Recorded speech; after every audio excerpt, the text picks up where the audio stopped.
embraces the handicapped, the elderly, the disabled, the working parents, whether they be moms or dads. And it seems like it's 2021 and it's time for Ridgewood to act like we're a vibrant, thoughtful, smart, progressive community and make this happen. Personally, I've been here every week advocating for this. As you know, I'm the daughter of a disabled man. My son wanted to come tonight, and because he had homework and he will soon be a voter, I told him he could not. Had there been remote access, he would be able to say this to you. You have come to every event that my family has hosted to promote accessibility, aging in place. Personally, Ridgecrest, we've been advocates for that. Everybody's come, they've taken their photo, and I feel very strongly that not having this option has turned their back. You've turned your back on that community.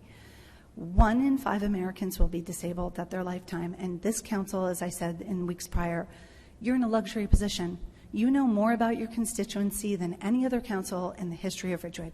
You have a census that our government paid billions of dollars to harness, that our own local government promoted.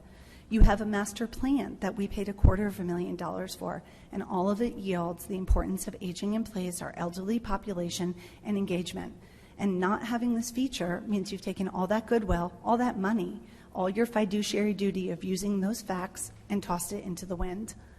I feel very strongly that this needs to be addressed. I've been here. I've personalized it. You all know me as a person. You know my children.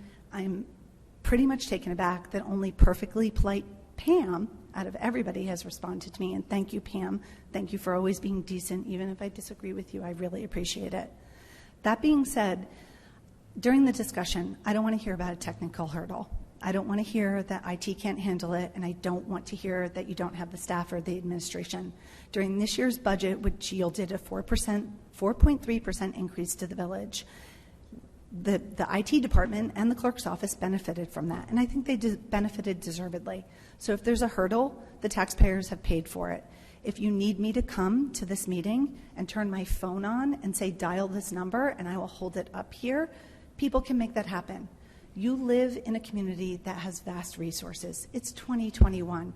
Please, when you have the discussion, echo the sentiments of what the public came forth here. Say this is deserved. Validate the handicapped, the disabled, the elderly, the people who are remote, and make it happen. Thank you.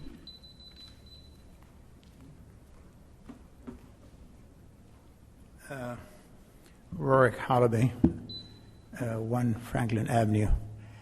There's nothing I can add to these wonderful presentations about remote access. And I tend to look at things upside down, and I can't imagine a reason why not having remote access, excepting for one. Anytime you have an authoritarian regime that's trying to keep people away from being involved in the body politics, do that. Keep people away from attending meetings, keep people away from giving their opinion. So there is no good reason why not having remote access other than this terrible reason that I just gave. I'm not going to repeat the many good things said by the various people who are far more articulate than I am. Now, my other point, listening to my friend Tony Damiano and his most articulate colleague about the 3 wells. For the last 7, 8, 9, 10 years, I've heard nothing but discussions about the 3 wells in Ridgewood. So my advice to Tony is just give up depending on the village to do anything about the 3 wells. They just don't have the bandwidth, Tony. I'm sorry, they don't have the bandwidth. No, they don't have the bandwidth, they don't have the interest. And I would take the matter into your own hands, put together some kind of hard-working committee. People are willing to roll up their sleeves to do the dirty work and get the thing done yourselves. Keep the village council posted, which is great, but don't depend on them to do anything. One suggestion I have, the one good thing about the garage is the trees around the garage have these iron grills, and I think we should have that throughout the village. You can't have the store owners or the tenants, one guy does this, one guy does that. It has to be uniform. So have the right kind of trees, plant them, have these iron grills, And I urge you, Tony, give up on these people doing anything for you because they can't do it. Okay? And just take the matter into your own hands. The way you have the women gardeners, what they do, the way they have the conservancy with what they do.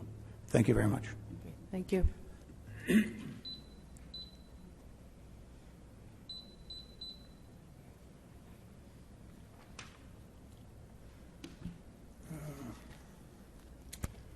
Let's see, Andrew Lowry, 441 Hawthorne Place. I'm not sure I got all the introduction that I just heard, but I'm a member of the Shade Tree Commission, and I'm speaking in support of the proposal to reinvigorate and replant the 20 wells or whatever it turns out to be in the Central Business District.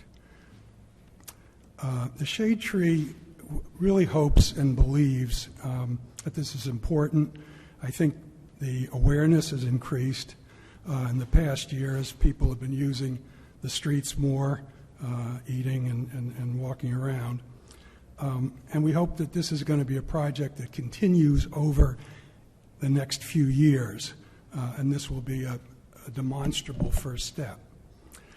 As background, some people don't realize that we've actually been working on this issue for quite a while. Going back 4 years, we did a major study and then reported it to the council about what the problems were. We identified solutions. We did 4 test plantings, and we've done a lot of other research. I've also worked with the developers, or tried to work with the developers, to help them take a few steps that will make the trees that they plant more likely to thrive.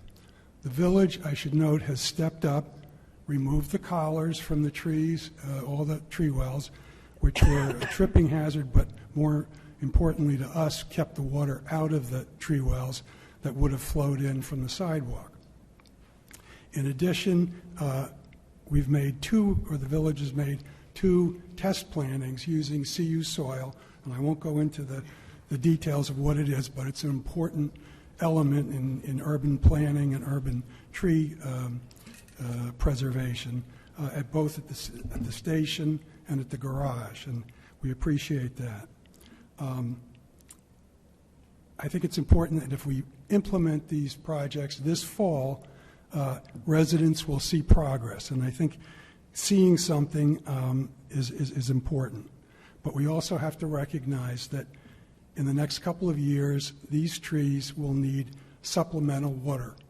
That's just a fundamental fact of urban trees. So we're committed, the Shade Tree is committed to working with the village, store owners, landlords, whoever is willing to get involved and make sure we have a plan to water the trees. And finally, in November, we hope to make a more detailed presentation to support a significant increase in the capital budget for shade tree planting on the village streets. Thank you. Thank you, Andrew. Hi, good evening. My name is Mahmoud Hamza, 528 Amsterdam Avenue. I'm here to support my friend. We do understand, that the revenues went down this year because of COVID. We do also understand that the money or the funds that were allocated to plant more trees were unfortunately used to cut trees because of the issue with the ash trees. But we think a little bit of money to go toward planting trees in the downtown is going to be very beneficial for the business because it's going to make it more attractive for our village and for the environment. So I'm hoping that you'll take a favorable approach to our request and approve the funds to plant more trees in the downtown. Thank you. Thank you, Mahmoud. All right. All right. Very good. With that, we'll close public comments. I don't know. Did you want to comment at all about trees? No, it's on the agenda. So it's on the agenda. yeah, we'll Okay. get there. I'm not sure that I heard a comment correctly. In the event I misheard it, I'll apologize. But I thought I heard somebody say that we paid $1 million for a master plan, and I did hear that. I heard it correctly. $250,000. I think it was $250,000. $250,000. Okay. Okay, thank you. So that's inaccurate, but I just don't want the wrong numbers to be out there and numbers just to be thrown out into the world without any, credibility. So I just wanted to make sure I corrected that. Mayor, may I be heard too? Yeah, no, Whenever you're ready. okay. Okay, and, yeah, I'm good. What did you? Yes. I am inspired by Mahmoud Hamza, who donated thousands of dollars for the planting of trees in Ridgewood.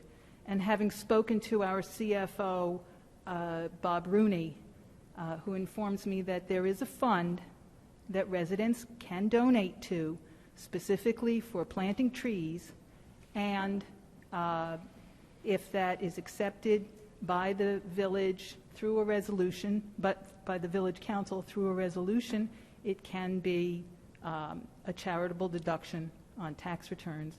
And I wanted to say, I'm going to donate $1,000. Very nice. And I'm just saying that early now because I know so many people will leave, and I hope other people will follow Mahmoud's example. Do you have the information on the donation? I Don't. Okay. Yeah. All right, so we'll just get that up on the website, I Yeah. guess, and we'll manage that. All right, very good with that. We will go to the manager's report. Okay. Tomorrow evening, there will be a Zoom presentation on Social Security, Knowing Your Options. This is from 7 to 8 p.m. Retirement consultant Dave Evans will present it. The presentation will be a basic guide to Social Security and information everyone should know. This is sponsored by Ridgewood Library and Age-Friendly Ridgewood. To register, go to www.ridgewoodlibrary.org. The fourth floor of the Hudson Street Garage will be closed all day Thursday and Friday for maintenance. Those CBD employees who park on the fourth floor will park on the third floor on those days. If anyone is still looking to get a vaccine for COVID-19, please contact the Ridgewood Health Department at 201-670-5500, extension 244, or the Valley Health System at 1-800-825-5391. For COVID-19 testing, please, again, you can contact the Ridgewood Health Department for more information at 201-670-5500, extension 244. The annual flu clinic is scheduled for October 5th from 10 a.m. to 12 noon. Call Valley Community Health at 201-291-6090 to register. A board game carnival will take place this Sunday, September 26th from 2 p.m. to 4 p.m. in the Village Hall Community Center on the lower level, both outdoors and indoors. All ages and families are invited to join this event. Registration is required through ridgewoodnj.net/communitypass. The Civic Youth Corps members will help with the event and assist at the game tables. Come play a game of checkers or knock hockey. This event is co-sponsored by the Ridgewood Community Center and Age-Friendly Ridgewood. The rain date is October 3rd. The Gold Star Mothers event will take place this Sunday, September 26th in Memorial Park at Van Ness Square at 7 p.m. All are invited to bring a chair and gather at the monument in Memorial Park at Van Ness Square to honor and support Gold Star families. This is a beautiful service. There are luminaries throughout the park, and is truly one of the highlights of events in Ridgewood. The Ridgewood Farmers Market is organized by the Chamber of Commerce and is open Sundays from 8:30 a.m. to 2 p.m. It's in the train station parking lot. Jersey Fresh seasonal produce is there, and it's open every Sunday through the end of October. September 27th, FEMA will be on the patio between the library and Village Hall from 9 a.m. to 5 p.m. for any residents needing assistance due to Hurricane Ida. The Ridgewood Chamber of Commerce will sponsor their sidewalk sale days on October 7th, 8th, and 9th. They'll display a variety of bargains for sale at the end of the summer season. If there's bad weather, the sales will be held inside the stores. This year, the Moms Club will also hold an arts and craft activity fair for young children in Memorial Park at Van Ness Square on Saturday, October 9th. The vendor who runs the coffee concession at the train station will be reopening on or about October 1st. Ridgewood residents received a fall listing of recreation programs and health offerings for those who are 55 and older. a variety of healthy food recipes to take home, explore Chinese brush painting, and numerous card games. Opportunities to sign up for tennis and pickleball programs. Most of the programs are held in the community center in the lower level of Village Hall. Please contact the Recreation Department to make a reservation. For those who plan ahead, on Saturday, November 6th, at the Graden Pool parking lot, starting at 9 a.m. to 12:30 p.m., or until the truck is full, documents will be securely shredded. No plastic bags or binder clips, and the limit is 4 file-size boxes per vehicle. In addition, a styrofoam recycling event for packing styrofoam, not the packing peanuts, will be held on October 16th, 10 a.m. to 1 p.m., or until the truck is full. That's also at the Graden Pool parking lot. Just a reminder, overnight parking in the Central Business District is open to all Ridgewood residents through December 31st in the Hudson Street Garage, second floor, from 8 p.m. to 8 a.m. The cost per space is $75 for 3 months or $150 for 6 months. If you have family members or friends who live out of town, they can obtain Ridgewood parking permits for the same price as is charged for Ridgewood residents. 24-hour parking spaces are still available to all Ridgewood residents in both the train station lot and the Cottage Place lot from now through December 31st, 2021. The price when it was instituted was $335 per vehicle. It's prorated down each month, so we're now down at least 2 or 3 months, so it'll be much less than that. Village Council upcoming meetings are broadcast live on the Village website and Channel 34 on FiOS. They're also available on YouTube. October 6th is the Village Council Public Works Session. October 13th is the Village Council Public Meeting. October 27th is Village Council Public Works Session, and November 3rd is the Village Council Public Works Session. All work sessions begin at 7:30 p.m., and public meeting is at 8 p.m. That's all I have. Thank you. Councilwoman Perry? Thank you, Mayor. The Central Business District Advisory Committee met on September 9th. We welcomed our new member, Stephen Del Percio. We discussed various events that were going to happen and have happened in the Central Business District. We discussed the new wayfinding signs that the village has posted around town to direct people to the garage. And mostly they thought the placement was good, but they also echoed what I reported last week, that the Chamber of Commerce said that when you drive from the west side under the train trestle and come out, if you take a right onto Broad Street in that first block, there is no sign directing you to the garage. And that makes sense because the sidewalk where you would post the sign is so far to your right that it would not be visible. However, the building itself, the top of the building, is visible, and perhaps a banner or a sign would solve the problem and give people an idea of physically where the building is. And perhaps because of those new wayfinding signs that are in various locations downtown, during the car show, I went to the garage and it was completely full. So they may be working. The Open Space Committee meets tomorrow night at 7 o'clock at the stable. It is open to anybody who would like to join us. The Chamber of Commerce held the car show, which was just a terrific event. It was so much fun. And if you missed it this year, make sure to see it next year. There were over 327 cars that exhibited, antiques, new cars, EVs, all different kinds, and several trophies in various categories were given out. And their next event is, I believe, going to be the Halloween parade for children on Saturday, October 30th. I'll be a witch. That's all I have. A fake witch. A fake My witch. husband would say a real one. Okay. Deputy Mayor. Thank you, Mayor. The Community Center Advisory Board is going to meet tomorrow at 5 o'clock in the Annie Zusi Youth Center downstairs with a sustainable jersey. The Sustainable Jersey has given us a one-year extension on our application, so we're silver certified in the Village of Ridgewood through to December 22. So that gives us an opportunity to clear up some of the issues maybe with the solar panels. We get a resource inventory. We're getting some of these things are in the works right now. We'll get more points for it, so it'll help us bolster our application. And I think that's it. You sure? You think or you know? I'm pretty Okay. sure. I'll get back to you if there's anything pops in my head. Councilwoman Reynolds? Thank you, Mayor. The Citizen Safety Advisory Committee met on September 16th. The Safe Routes to School final design is expected by the end of this year, with construction starting in 2022.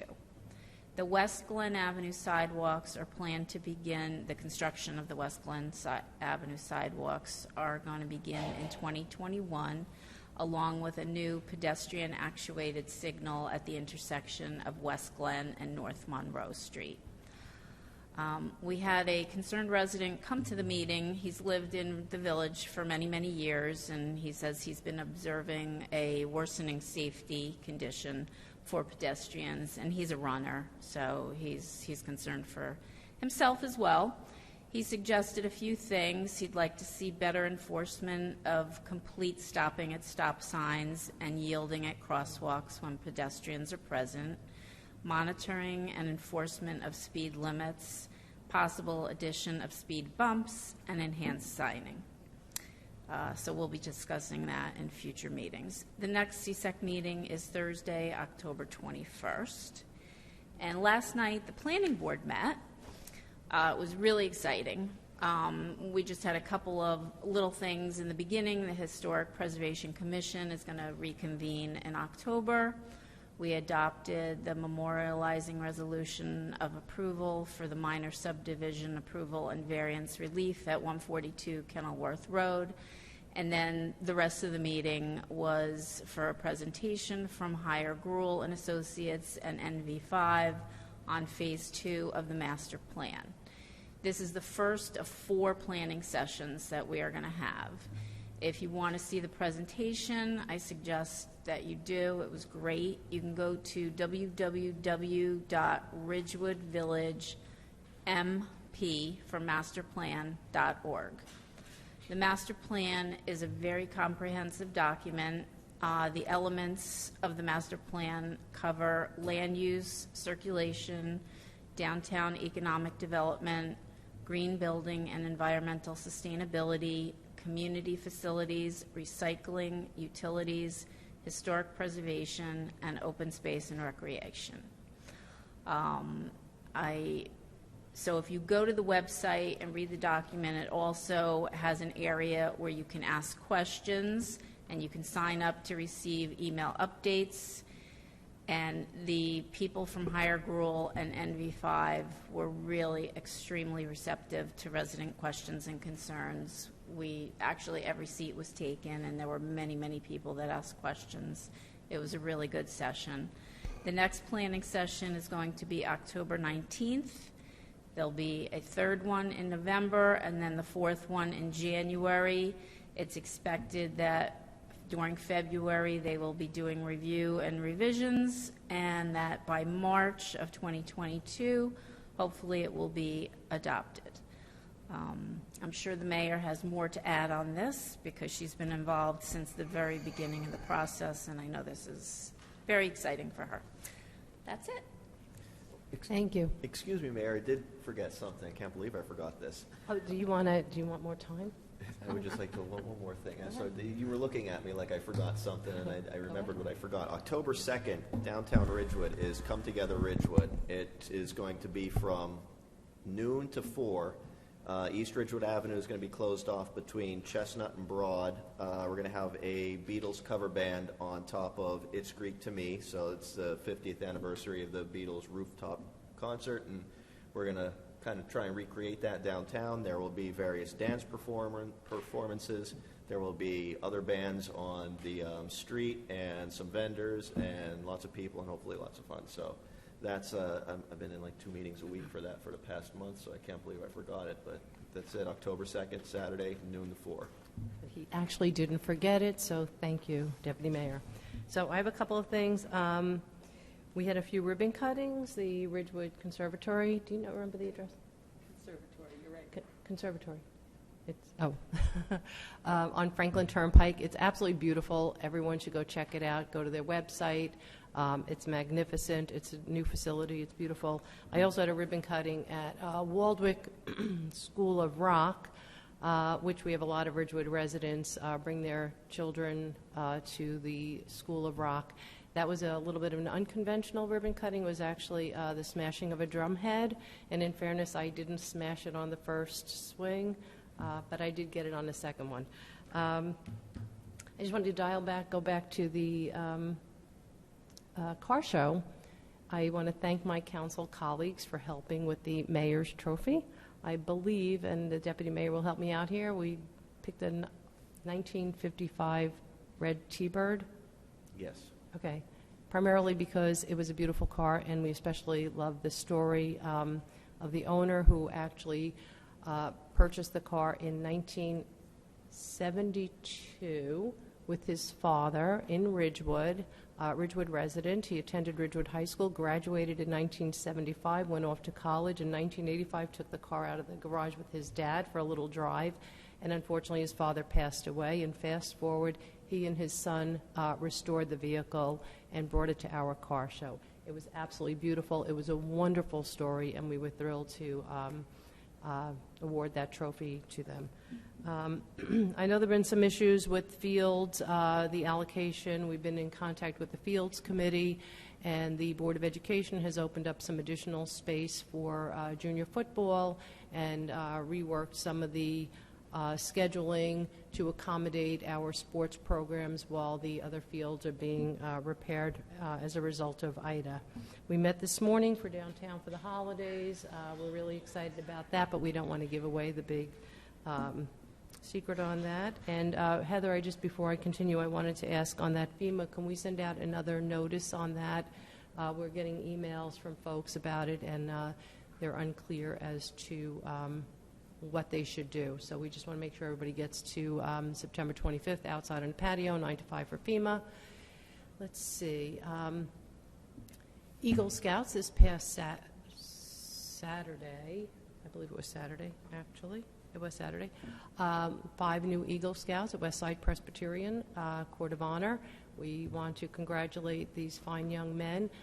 This was a challenge this year. It was probably the most Eagle Scouts I had ever seen in a Court of Honor because of COVID, causing a lot of delays with their projects and moving forward. So congratulations, Bruce Dixon, Cole Hammond, Paul Nasser, Matt Rush, and Philip Williams. They did a terrific job. Their projects are magnificent, and we wish them all the best of luck.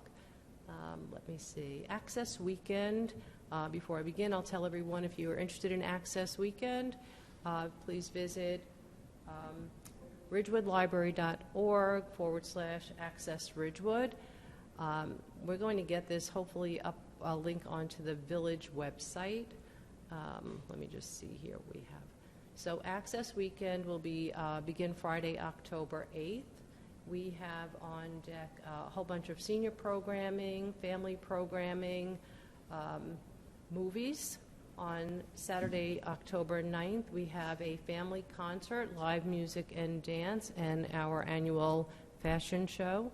And on Sunday, October 10th, our interfaith service. As just to remind everyone, Community Access is our special needs programming. We work every monthly. We meet to ensure that we have accessibility for our special needs community, and they all do really great work, and it's a pleasure working with that group.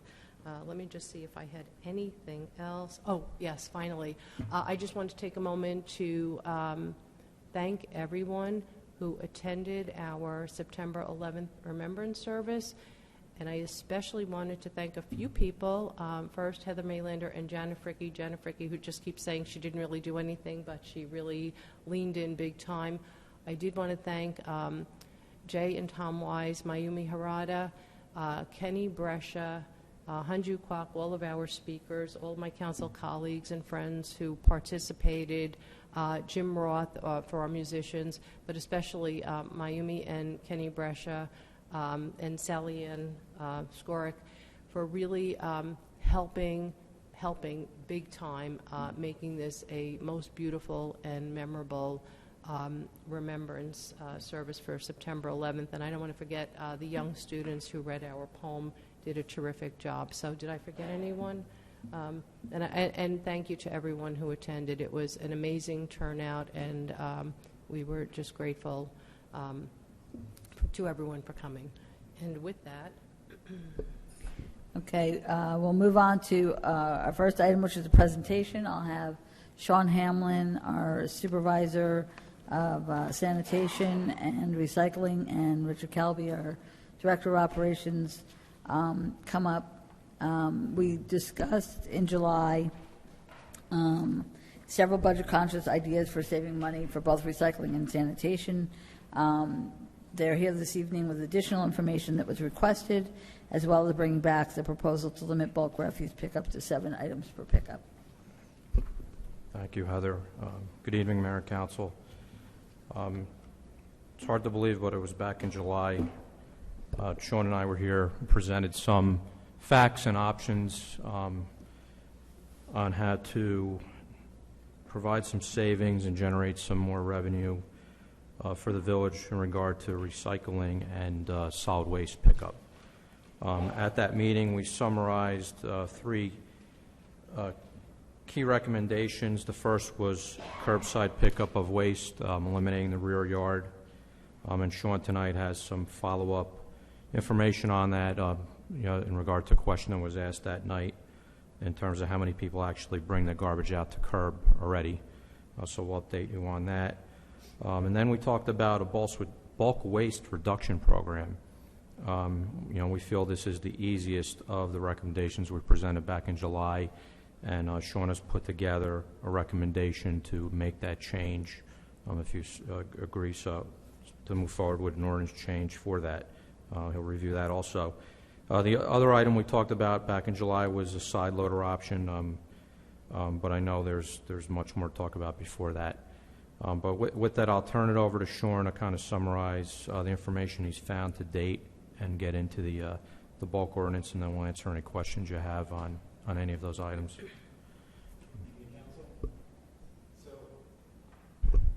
Sorry about that. Evening, Council. So when we were last here, you asked me to do an analysis of how many residents actually brought their garbage to the curb. It took a while to get done, but we went around with clickers and counted all 12 routes, and each route varied, in different areas that I didn't think would have as much stuff out. But we came up with about 667 residents that pull their stuff out, which is roughly a little under 9% of the households that we have in Ridgewood. And I did speak to some of the residents just to inquire the reason why they pull their cans to the curb, and they also varied. Some people did it just for the sake of the garbage man to make it easier.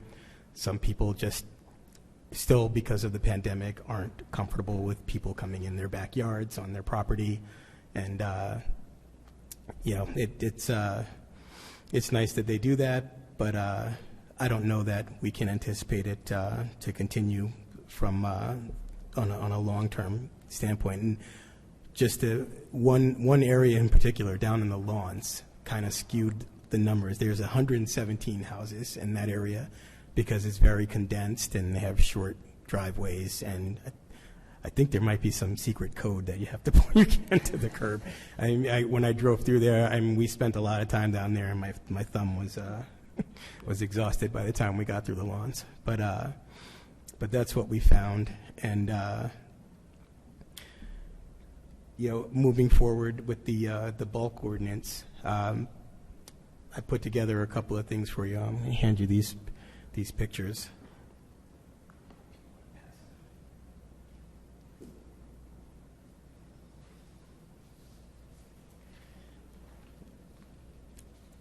This is one of the reasons why, I think we need a bulk ordinance.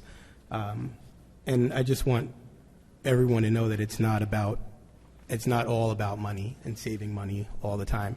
I think that it's important to use this platform to really encourage people to donate used goods and have them repurposed through, companies like Habitat for Humanity, Green Drop, Vets, and if we limit the number of items that they can manage, we'd get 2 pickups a week per side, 2 pickups a month per side, and I think 7 items a month is probably a good number, and we won't be limiting the amount of metal that they can put out. That doesn't count to your 7 items. You could put 7 bulk items out, and whatever you can fit in a bag or a barrel is still considered 1 item. If you take apart something like a table and the legs are still there, that's still considered 1 item. Couches, you don't count the cushions, you count the couch as 1 item, just, because I know people will ask that question. But, I think that it will eventually, help people and encourage people to donate rather than just throw away. And I also think that it's important to, we discussed last time about people bringing stuff from other towns. I think it'll discourage that. And once people start to catch on, I think more people will participate in the bulk collection and have 7 items out. And it'll also allow us to use Wednesdays. Wednesdays, over the last 5 months, we normally would average, we send 6 trucks out to collect on bulk day, and normally we don't fill all 6 trucks. We have been filling up 7 to 8 trucks every Wednesday for the past 4 months. And I just think it's gotten a little, it's costing more overtime, and people are just, when I drive through the town, I see people throwing away things that I feel like Habitat for Humanity could build a whole house with what's on the curb, or furnish a whole house with what's on the curb. And I just think it's important to get that message out there, and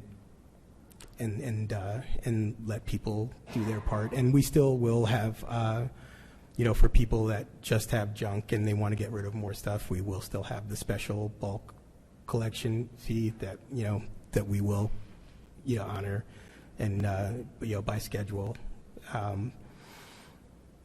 And just on a quick side note, we gave you, when we ran down some numbers, and I think it's also important to hear, we did some research, we got some numbers back,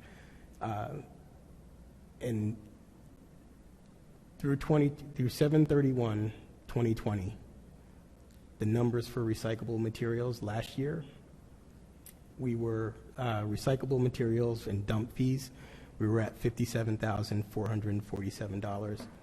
And Can you just speak up a little bit? Oh, please? I'm sorry. So last year through July 31st, our dump fees were $57,447. That was a minus, and then the revenue was $21,691. So for 2020, in that same period,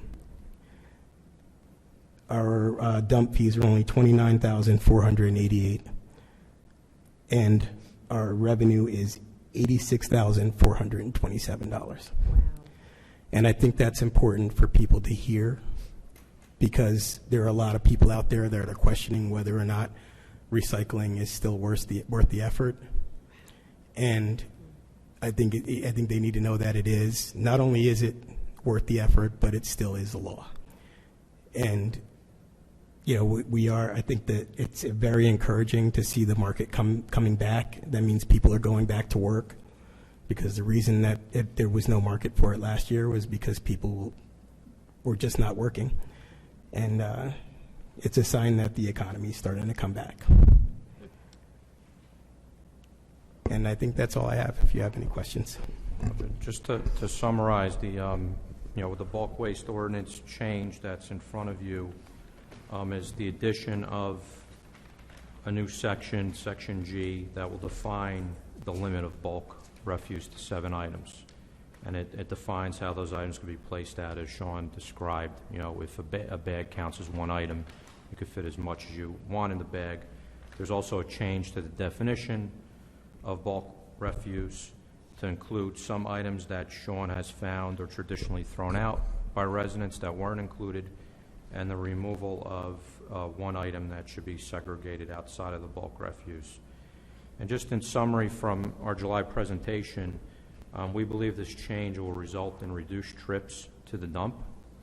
That in turn reduces fuel and emissions from our trucks, truck wear and tear, and reduction of employee injuries. You look at those photos, those pickups you see there take sometimes multiple employees. You don't know how heavy those items are, how long it takes to pick up, and that takes multiple trips to the dump because the truck fills up quicker. So overall, we feel there's going to be huge savings overall by limiting the amount of bulk waste. I just have a quick question. When were these photos taken? Those were taken last week. Those were some of them were down from the Howard Road cleanup. Okay. Yeah, so that was these were taken during Ida, but what we are still experiencing, even when we were doing the Hurricane Ida pickup, we were still doing almost 7. We were still doing about 7 or 8 trucks per week, and or per day actually when we were doing the cleanup. But that just gives you an idea of how much stuff is out there on a regular Wednesday. Like today, we loaded 7 trucks again, and we're pretty much done on the west side with the Hurricane Ida cleanup. We still have 1 more to do, I think, on the east side because there's still a lot of families that were, devastated way more than on the west side. But just the majority of the stuff we picked up today was not flood material on the west side. It was just people throwing stuff away. And I just want to mention, if there were an occasion in the future, which there will be probably, where there's a hurricane or flooding, we'll probably change and do what we did this time, which Absolutely. is you can put out your bulk with your regular garbage pickup as well. So it's not like if there's an emergency or a significant weather event that we would limit it to the 7 still. We would change as we did now and picked up bulk more often, and we would allow additional things to be put out besides the 7. I mean, that would be an anomaly. Absolutely.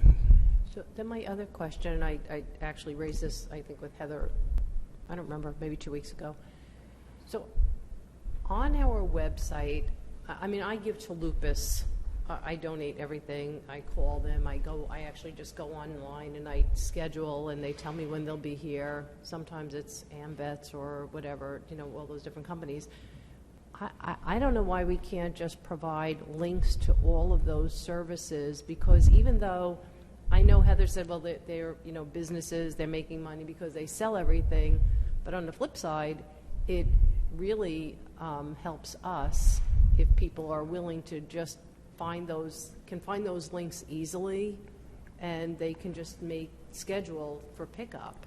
So we brought this up with Johanna and I met about it, and we actually provided for use on the website and in next year's calendar, just an area a box where it gives the information, and we also gave a QR code that will take them to our website, to the recycling website, where that information is also available with more resources than what's just in that box. And so will we provide the links actually to access to get scheduled into somebody's pickup?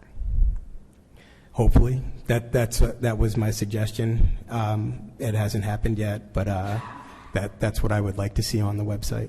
So, and then let me just ask the village attorney, is there any reason that, like on Lupus, AmVets, I don't know, somebody can just throw a few out there. Vietnam vets. Those folks come around, you just go right on the scheduler, and if, they come, you leave a note on a bag, you leave furniture, you leave, whatever it is. Is there any reason we can't put those links onto our website?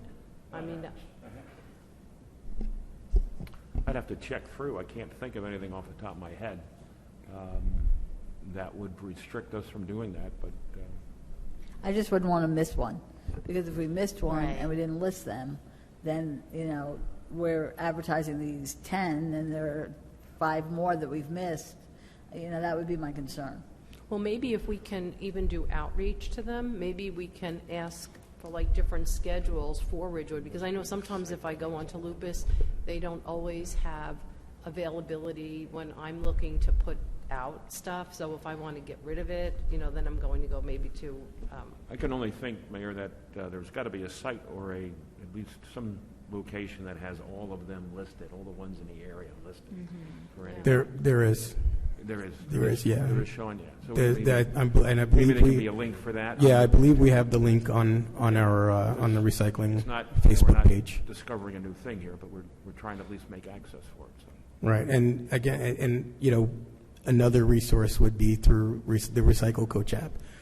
All that information is on the Recycle Coach app. If I still want to promote that a little bit heavier, because I think every month we get more users, and the more people we get on that website, or on that app is only an advantage to us. I happen to love the Recycle Coach app. I use it like constantly for myself and my mother. Sorry, Ben, you have a question? No. About this proposal, yes. I have 2 questions. One, why is metal not counted towards the 7? And my second question is, in this new paragraph for the ordinance, the reference to white goods, I don't know that people know what white goods are. And maybe you want to spell it out. Okay, so for the first question, the reason why metals aren't included is because there's still a revenue, and there tends to be less stuff than bulk. We still make money on it, and it's recyclable, and that's what we want to do. We want to recycle, and we want to keep as much out of landfills as possible. And I don't want to limit the items that they can put out, and not just for money in our pocket, but for the environment. And I will work. I think white goods are classified as refrigerators, washers, dryers, dishwashers, stuff like that. But if we need to amend the language, then we can include that. I had to look it up. So actually, I knew what white goods were, but I just wonder, why wouldn't we just say appliances? Right. Can we just use the word white goods / appliances? I think Is it so. all appliances? I knew it. Yeah, most appliances are recyclable. Some aren't, though. It's still, even at the recycling center, it's a little different, because people are they don't know that. I don't want people confusing what's recyclable and what's not, like a coffee maker. We could just define it in the you can definition define it. section. Yeah, That's all. I think so. I think we can amend the definition section to just define what white goods are. And also, thank you for thinking outside the box and looking for ways to conserve money. You're always thinking ahead, and I really appreciate the way you lead your department. Thank you.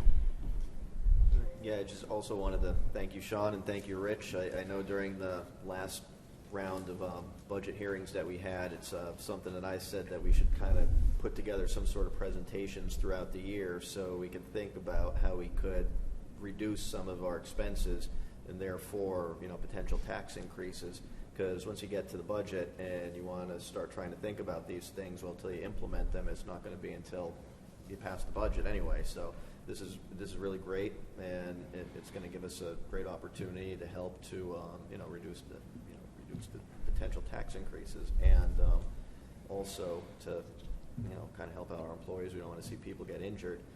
And also, if we forgot one of the if we forget a business that takes some of these things, then we can always just add them. Like, we can add 10 businesses, and somebody calls up and says, "Hey, why didn't you add me?" We can say, "Well, hey, we didn't know about you," and then just add them. We'd be happy to add them and kind of get donations going to people. So that's good. It spreads things around. This keeps useful items in use and out of the trash, and it's good all around. So thank you. And the only question is, how fast can you get this to us to start discussing and potentially vote on? Well, as long as everyone agrees, we can, or the majority agree, we can introduce in October, adopt in November. It'll be effective by the end of November, and so for our calendar in 2022, we can list that in the calendar as well. I have a couple questions. Sean, I heard the revenue for this year was 86,000, but I didn't hear the number for last year. The number for last year was 21,691. Wow. So that's amazing. It really is.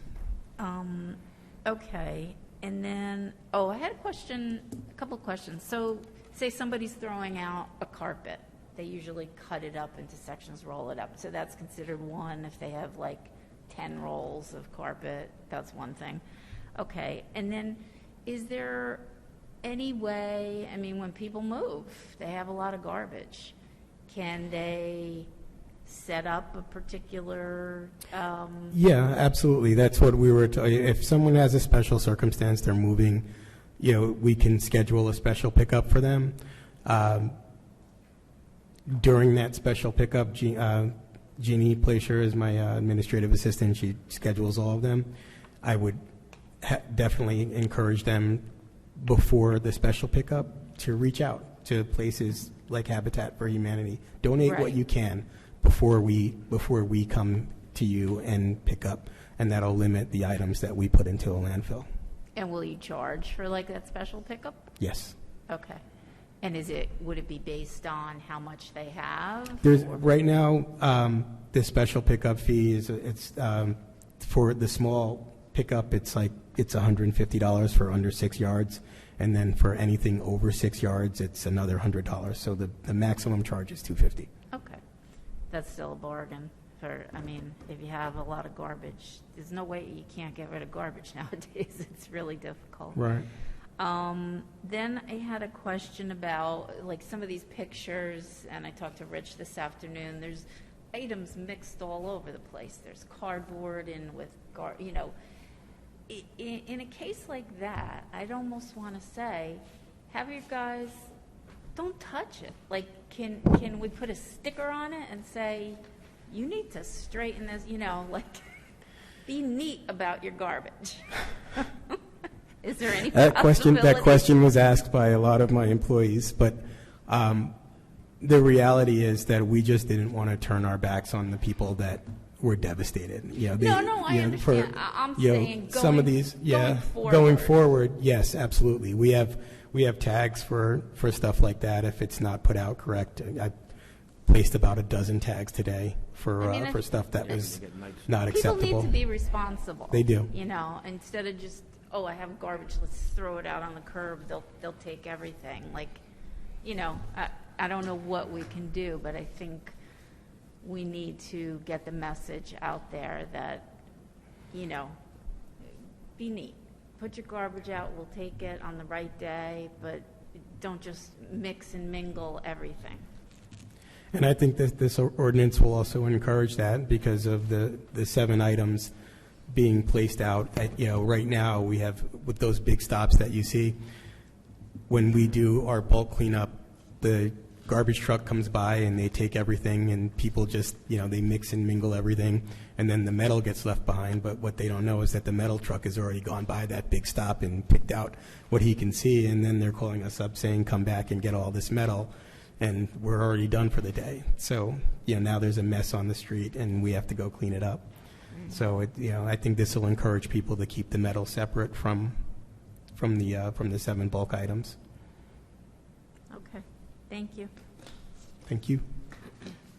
I'm good. Do you want your photos back? They're amazing. You should put them online and show everybody. We could get how some. amazing they are. Yeah, we'll get you some pre-Ida photos. Sean has photos before Ida. You'll see kind of similar circumstances. Yeah, I think that we should use those as examples of, and then find the orderly people and take those and show how it should be. I think it's a good example to use. That's a good idea. So is everyone in agreement then that we should limit it to 7 items for bulk pickup? Okay, great, thank you. Our first discussion item under Ridgewood Water, first of all, I want to thank Sean and Rich for everything. You know, we came up with other ideas as well. We'll bring them back. Most of them required purchase, you know, capital purchases. This is kind of low-hanging fruit, which we're going to benefit from, but certainly that can come up during budget discussions.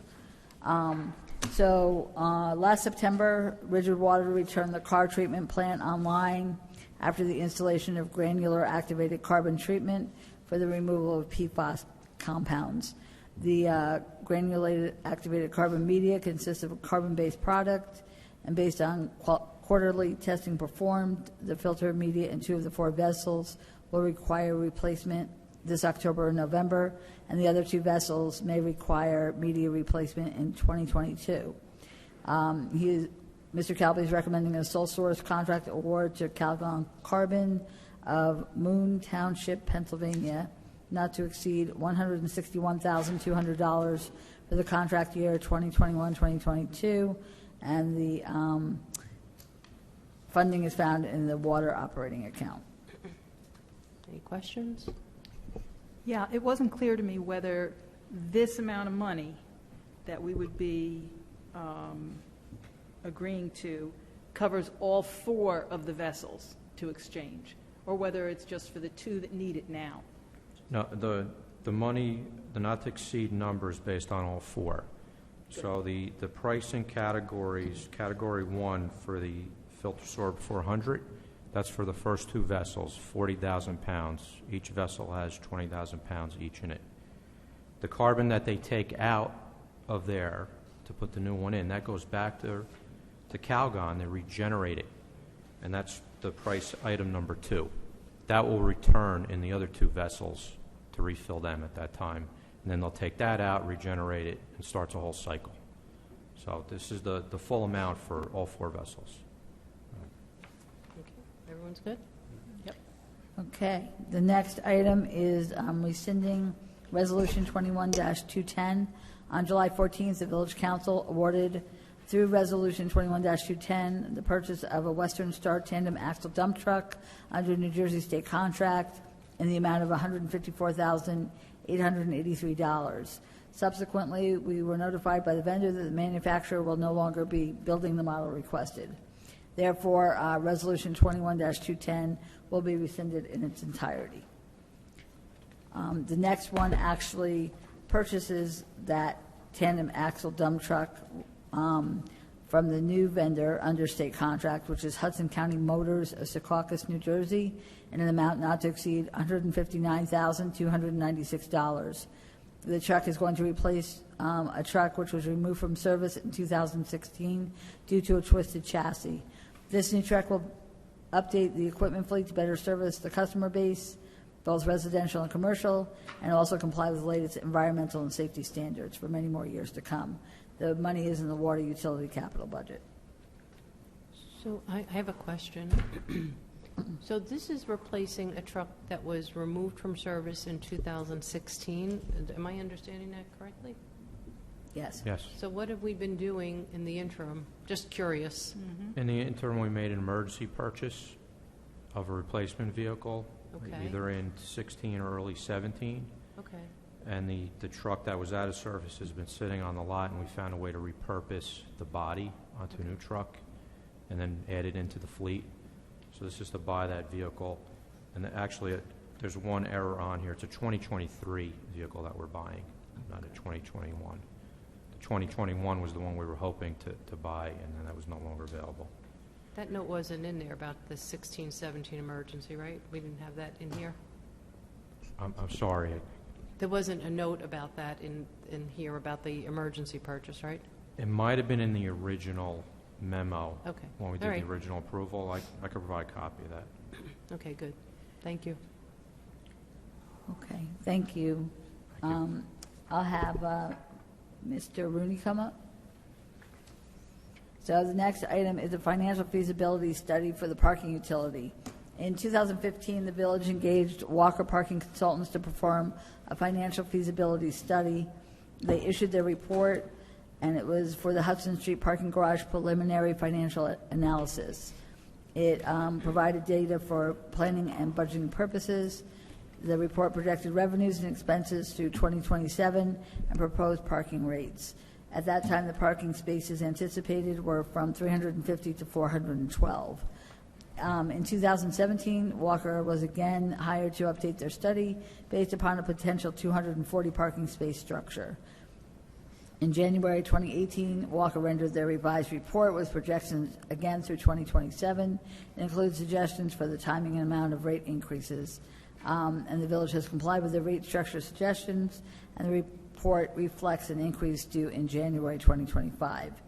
As a result of COVID and its impact on parking revenues, there is a need to revisit the parking structure and parking rate structure to ensure that sufficient revenues will be generated to cover operating costs and debt service. Walker has provided a proposal to update the revenue and expense data to actual and to review the proposed rate structure for coverage of debt service and annual operating costs. They provided two alternatives. The first is to adjust the parking model they previously used. This would include updating revenue and expense amounts to actual, testing rate scenarios to achieve the net revenue needed to offset debt service and operating expense obligations, generating a 5-year model using the recommended rate structures, and this updating would cost $7,800 plus reimbursable expenses. The second alternative would involve conducting counts of parking usage during a structured time period in identified zones, and then the updated model would be used to generate the information outlined. And that will that proposal is $15,200. So at this time, I'll turn it over to Mr. Rooney. So my recommendation for council's consideration would be to go with the $7,800 approach. I believe the counts that they used for our original testing would not be significantly different, other than the garage, of course. But right now, we're looking to make certain that our rate structure is sufficient to compensate for debt service and operating costs. And I think bringing Walker back to the table will be very helpful in for us to identify whether we need to make some adjustments to rates and the timing of those adjustments, or if they're not even required at all. But I would recommend that we seek their guidance and assistance in moving forward. Do you have an idea what the reimbursable expenses would be? I think we put a limit in the agreement last time of $1,000, but basically that's to cover if they have to attend any meetings here. No, I understand. I just wanted to know what the reimbursable, what the cap was on the reimbursable expenses, because based on that, it might be prudent to go. Right. Yeah, no, I think the last time we did it, we put a limit on it. I just didn't identify what those would be. Is there any way you can do this analysis in-house? I could. However, they have the models that they've been using all over the country, and it allows for weather-related issues. It allows for various things that I wouldn't anticipate, and that's why we got them involved in the first place, was because of their knowledge throughout the country. I mean, they're well-known, well-respected, and the time it's going to take them to do this would be significantly less than the time it would take me to do it in-house. Any questions? Go for it. I guess they didn't anticipate a pandemic. Excuse me?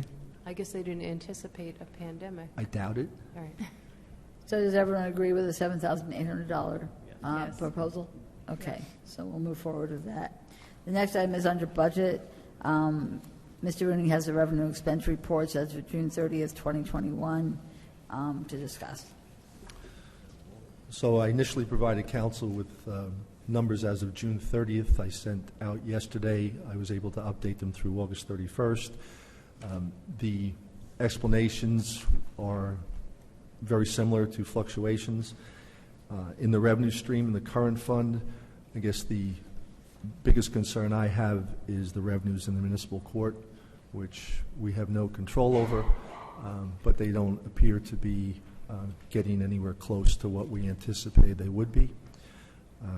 But all the other revenues I've either identified as being on track or achieving the levels that we would anticipate at this time.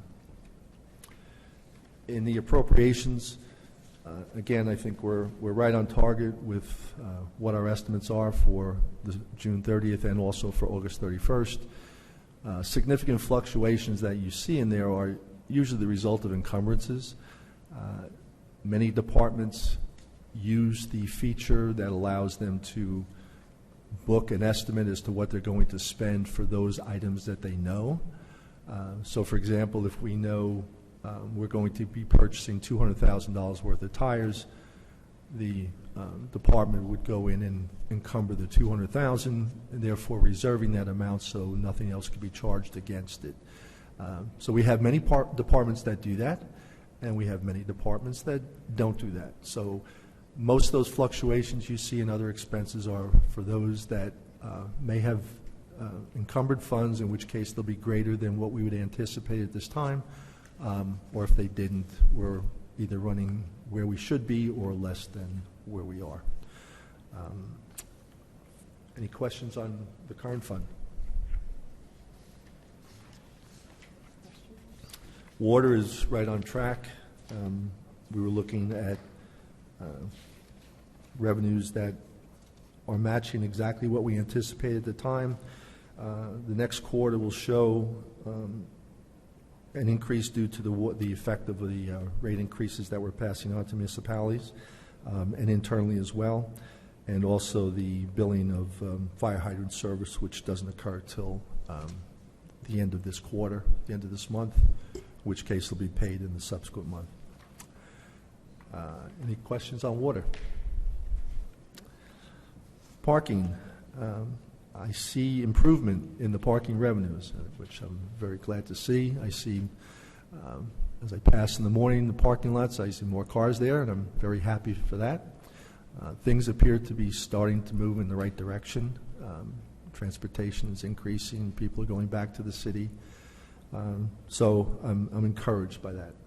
So through August 31st, we're looking at approximately 71% of what we budgeted. So that's a positive thing. On the appropriation side, we're very much on target. Our spending through the 8 months is approximately 55% of what we budgeted. The big piece of that hasn't occurred yet would be the payment of bond principal, which is due at the end of September. But we're right on track for those. Any questions on parking?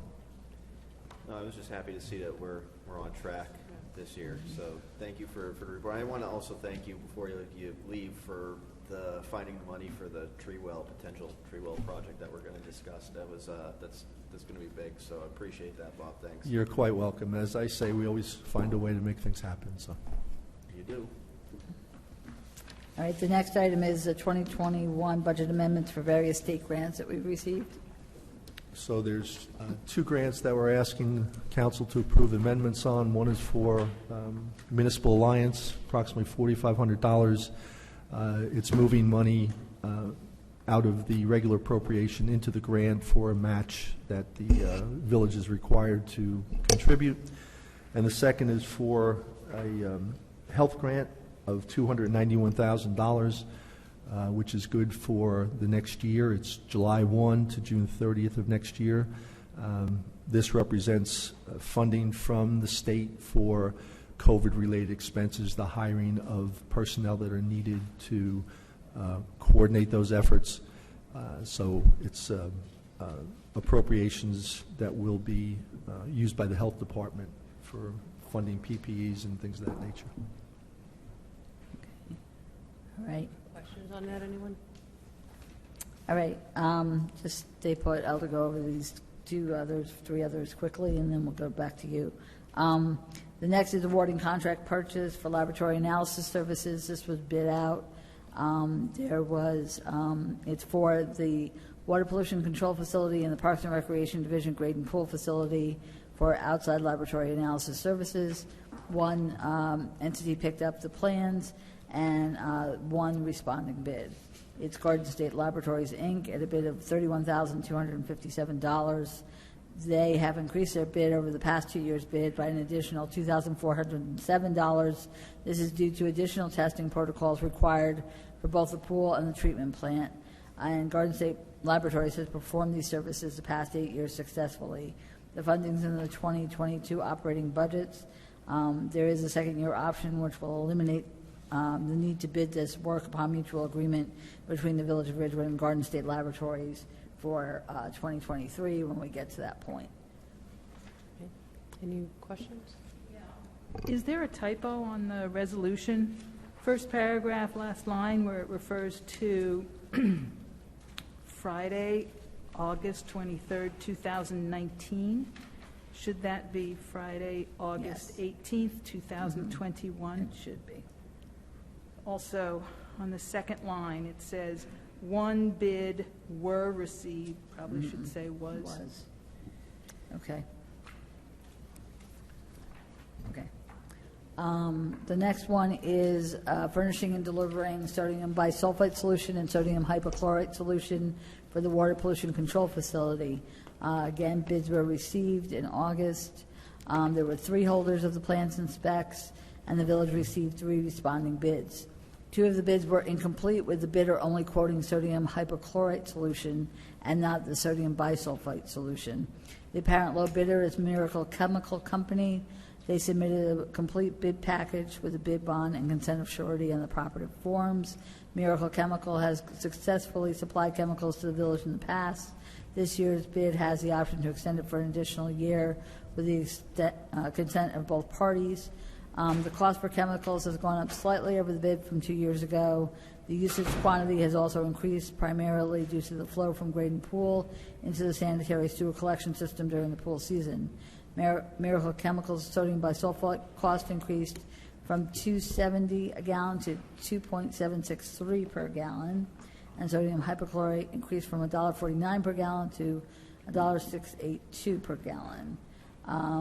So this is budgeted. This will be budgeted in the Water Pollution Control Facility 2022 operating budget.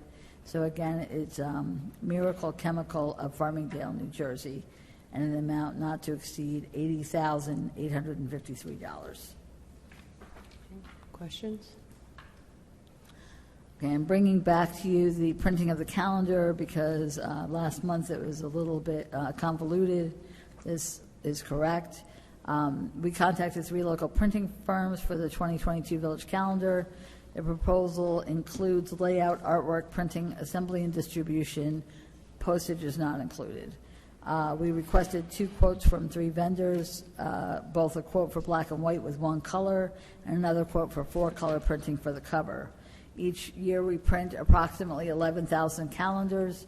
Last year's lowest bid was $11,989.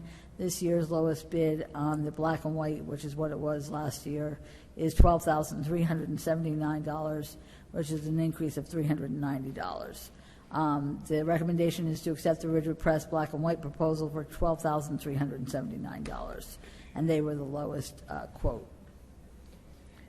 So I just had a couple questions about the calendar, not necessarily the bid. Okay. I just wanted to know, when would the calendar be available for proofreading? And also that somebody will reach out to Rabbi Fine to confirm those dates. We do reach out to the temple every year. We will actually give them what we have in the calendar and make sure it's accurate. And it's usually available for proofreading sometime in November, early to mid-November usually. Okay. Thank you. The next item is a resolution for emergency appropriation, and then also linked in with that is bond ordinances for water capital and general capital. So I'll have Mr. Rooney explain that. As a result of Hurricane Ida, the village incurred approximately $1.8 million of expenses, or estimated expenses. Of that $1.8 million, 1.6 would represent capital items that were lost or damaged as a result of the storm. The other roughly $300,000 is for salaries and wages and overtime costs that were incurred during the course of the event and the subsequent cleanup. So the proposal is to ask council to approve an emergency appropriation of approximately $1.9 million, and that appropriation will be funded by a capital ordinance for approximately $1.6 million.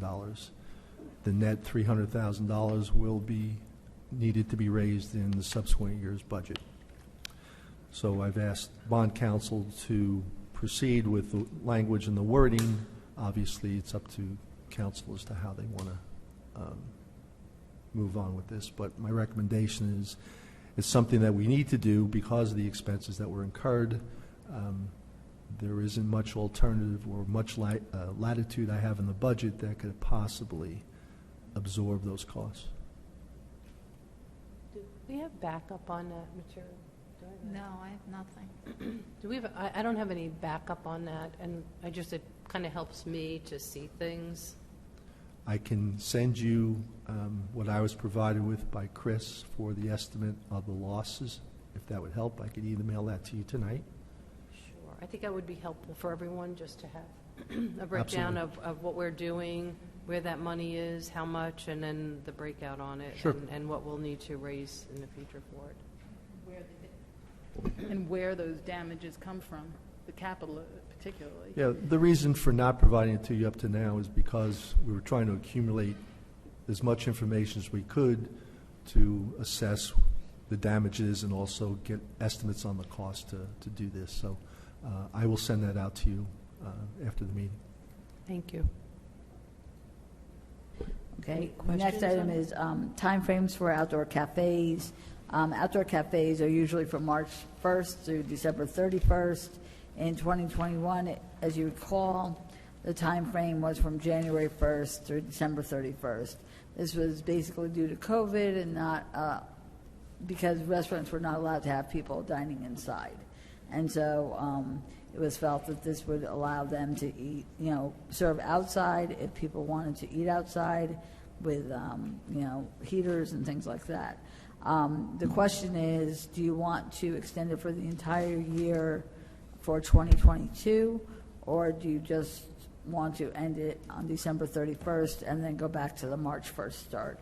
We need to know so that we can inform those who have outdoor cafes, and if it is January 1st, to get those applications out by early November, because they'd be due back to us by like mid-December. Yeah. I actually think we should just extend them for the year right now. That would be my position. I don't know about anyone else, but I feel like we're kind of not quite out of the woods yet, so maybe better to allow that to continue throughout the remainder and not do that. What was it? It was 6 weeks? 8 weeks? About Yeah. 2 months. 2 Yeah, months. 2 months, Yeah, so 2 or 3 months or something, because you don't know if it ticks back up and there's some sort of new restrictions, and then we have to kind of go back to it and then Yeah. extend it, and if. I'm okay I feel with like that. we're just ticking along. We may as well continue. Right. Just keep moving forward. It's fine. That's fine, but I do have a question based on, I think it was Trish Manzo's comment. Do we charge the same amount to It's everybody? based on the number of seats, I believe. It is. So whatever the number of seats is, and it's a range, if it's this to this, then they pay this amount. I don't have it in front of me, but it is based on the number of seats. And a Okay. bench is charged differently than seats. So I can get that to you so you can see it. Okay. But Thank that's you. also driven by the amount of space in front of the restaurant, because if you look at. Right. Right, no, that's what I Park wanted. I West wanted to make is, sure right. that everybody wasn't being Everyone charged isn't just charged a the flat same. fee. No, Yeah. they're not. So the configuration has to fit. Okay. Okay. I have one question. As I recall, the reason for not allowing them to have their chairs and tables out during the winter was because we had to clean up or something. Clean the sidewalks. Yeah. Right, No. Right. And since we didn't do it this past year, did it create a problem? Not that I'm aware of. I think we were okay. So, again, if you want to extend it for the year, certainly we could look at them, and if repairs had to be made, we'd make sure they were made prior to the winter, now that we know that it's going to be the entire year. Okay. So everyone's in agreement to do the Yeah, January 1st to December 31st for 2022? I think it's important to do for this year. I think it is important that couple of weeks that we allow ourselves to do inspections, to make certain, I mean, in the future, I don't think it's something we Right. should abandon, because I think that taking this approach really allowed us to clean up downtown, the sidewalks, the brickwork, and to really do a comprehensive evaluation of where repair work needed to be done, which is impossible when everything's out that way. So just for now, I think it's important to keep it. Okay, and the next is the dining corrals extension, because I believe that is to November 1st. And, some have indicated that perhaps we should allow the dining corrals to continue to exist. Again, this was a COVID measure so that people, restaurants would have additional space for people to sit. Some have expanded greatly. Some have very minimal space on the sidewalks, and it allowed them to perhaps put 2 or 3 more tables, which really helped them. But this is something for the council to decide if we're going to continue to allow them to exist year-round, or if, because we're starting to get out of the woods of COVID, not completely, that you want to allow it for another year. Also, we are currently charging a certain fee based on a reduced fee for the parking spaces used, I believe. But, perhaps we should look at a different kind of pricing schedule, maybe, the square footage of that outdoor area within the dining corral. And I know Mr. Rooney has looked at it and kind of has an average of what that cost might be. So I'll let him discuss that, and then I'll have the council just discuss it. So trying to come up with a fair methodology of charging for the frontage that these restaurants are using gets rather complicated. It's very simple to do it by space, because you just take the number times a rate. So I've looked into a range of what it would be based upon square footage, and right now that number is anywhere between $13 and $8, high and the low. So taking that one of those numbers, either the 8 or the 13, and doing a calculation that will be fair to everybody is a work in progress. What I would propose is I hope to complete this in the next week or so, but what I would state is that as long as the restaurant is paying at least what they are now, we'd be good. So that would be the minimum that they would pay, because in some cases, if someone has one space, they're paying the same rate on that space, but based upon square footage, they would pay substantially less. So trying to equate that to each restaurant that go from 6 spaces down to 1 space is the challenge. So I'm trying to come up with a methodology that would make that work and make it fair. So I've been working with, I had been working with Tony Rinaldi before his departure to come up with some type of platform that would give me a basis for it, either the frontage of a building, the square footage of the building, assessed value of the building. So I'm plugging these numbers in to try and get to something that would be fair. So we could bring it back October 6th, and with a better idea of what perhaps we might charge. So I just want to add a little to this as to how this all came about. So some restaurant owners would like to see their locations maybe perhaps a little bit more stability in the future, and understanding whether or not these dining corrals will continue, or whether or not at any given moment in time we could pull the plug. Some of the discussions revolved around what is the true value of each of these different dining corrals. And I have to tell you, some of the numbers are considerably higher. Some have indicated lower. Some have offered to pay considerably more. But it also is dependent on the location. And I think the discussion Bob and I had was that we would look at these individual locations as almost like on a lease by each individually on a lease basis for a long term, so that anyone who wanted to make an investment into a more permanent or just investing money into the aesthetics would feel comfortable doing so.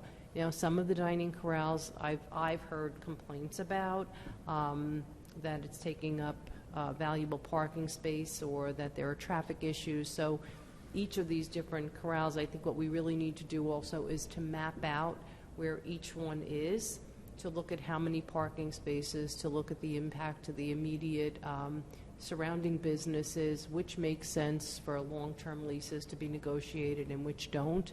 And I did have somebody who offered to work on a small committee, just like Chu and Bob, to kind of do that analysis.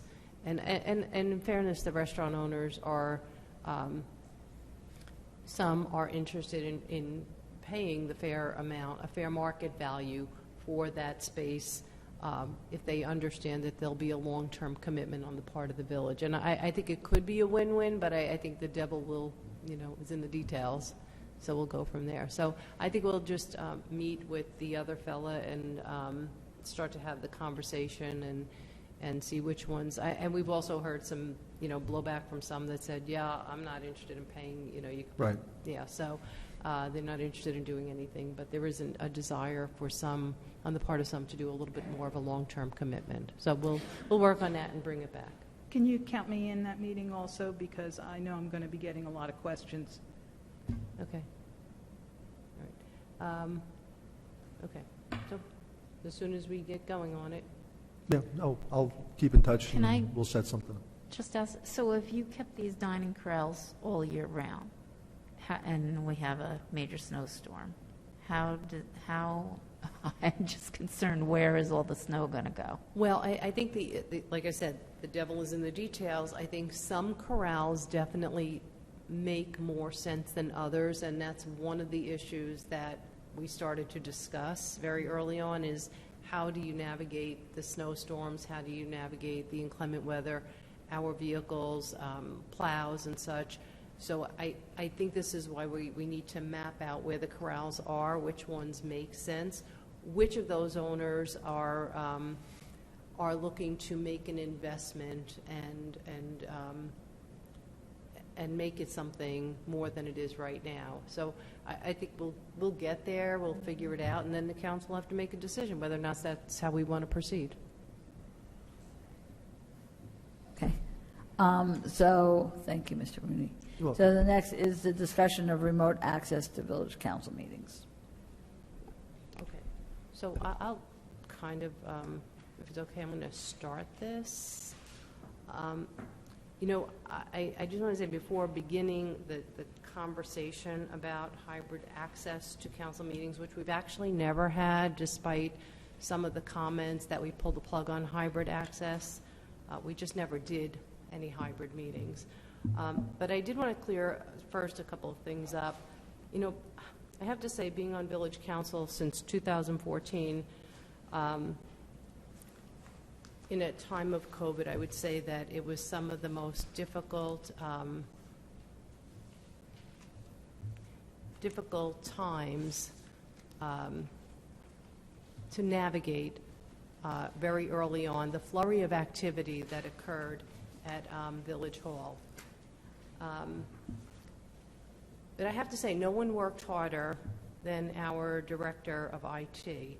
I think back on March 23rd, 2020, the village manager circulated a notice in the Division of Local Government Services, which permitted at that point virtual meetings.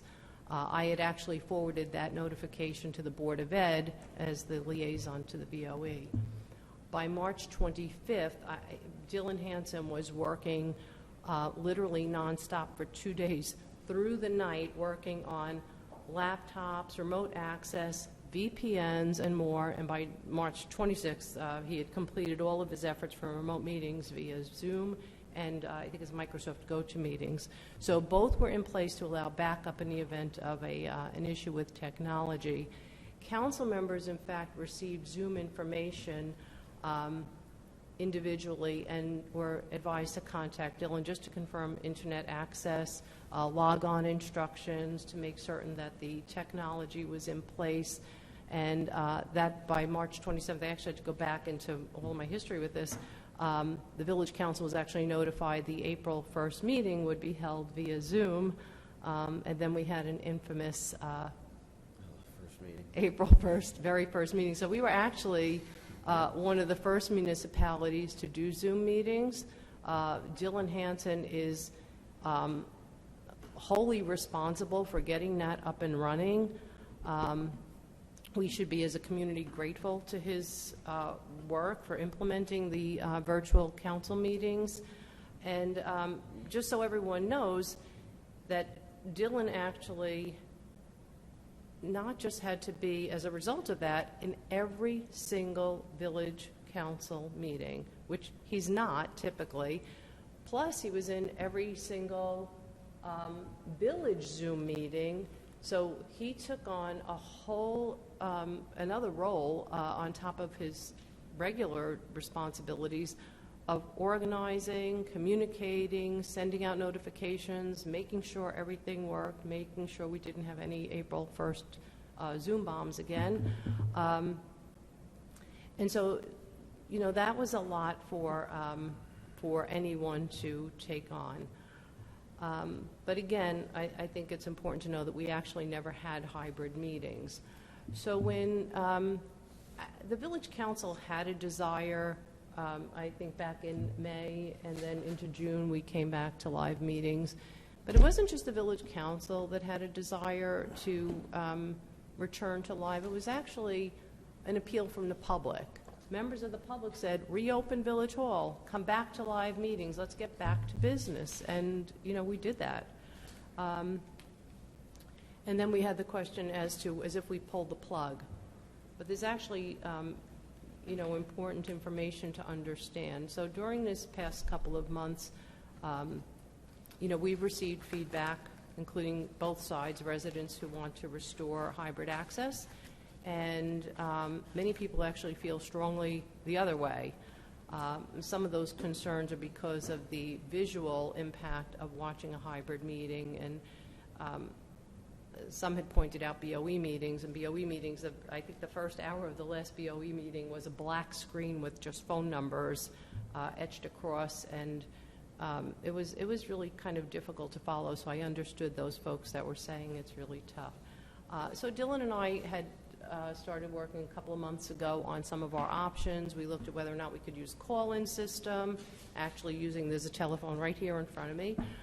We looked at that. I think we tested it with Councilwoman Reynolds, which really worked well with the audio once we figured that out. But it became problematic because our telephone system actually doesn't allow for a queue, and we realized that people would just be calling into meetings and the phone would just be ringing. Somebody would just call, and, you know, that would be disruptive. And also that the phone, because this is a courtroom, there are certain requirements with the phone system here. We continue to look at other formats and options. We also had, and just for everybody to understand, the BOE is different than our system, so it's completely different systems. We're using different platforms, and there is a concern that there's a delay, and I believe he's not here tonight, but I believe it's a delay with YouTube and our streaming provider. So there's a delay which causes a bit of a problem, and as a result of that, there was a piece that we were going to order in order to integrate into our system to circumvent that delay. I think the piece was ordered and they sent the wrong piece. Is that what happened? It was the wrong part came in. And I think we figured that out now.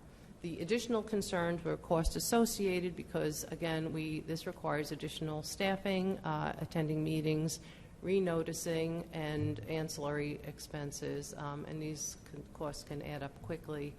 And I know that some people when we had our budget hearings last year and our taxes and we set our tax rate, you know, a lot of people went on Facebook and complained that this was too much in taxes, and, you know, it adds up. So it's just my recommendation, and council can decide, what to do. I think we could do, we have the part now to establish a test run, a trial period for hybrid access.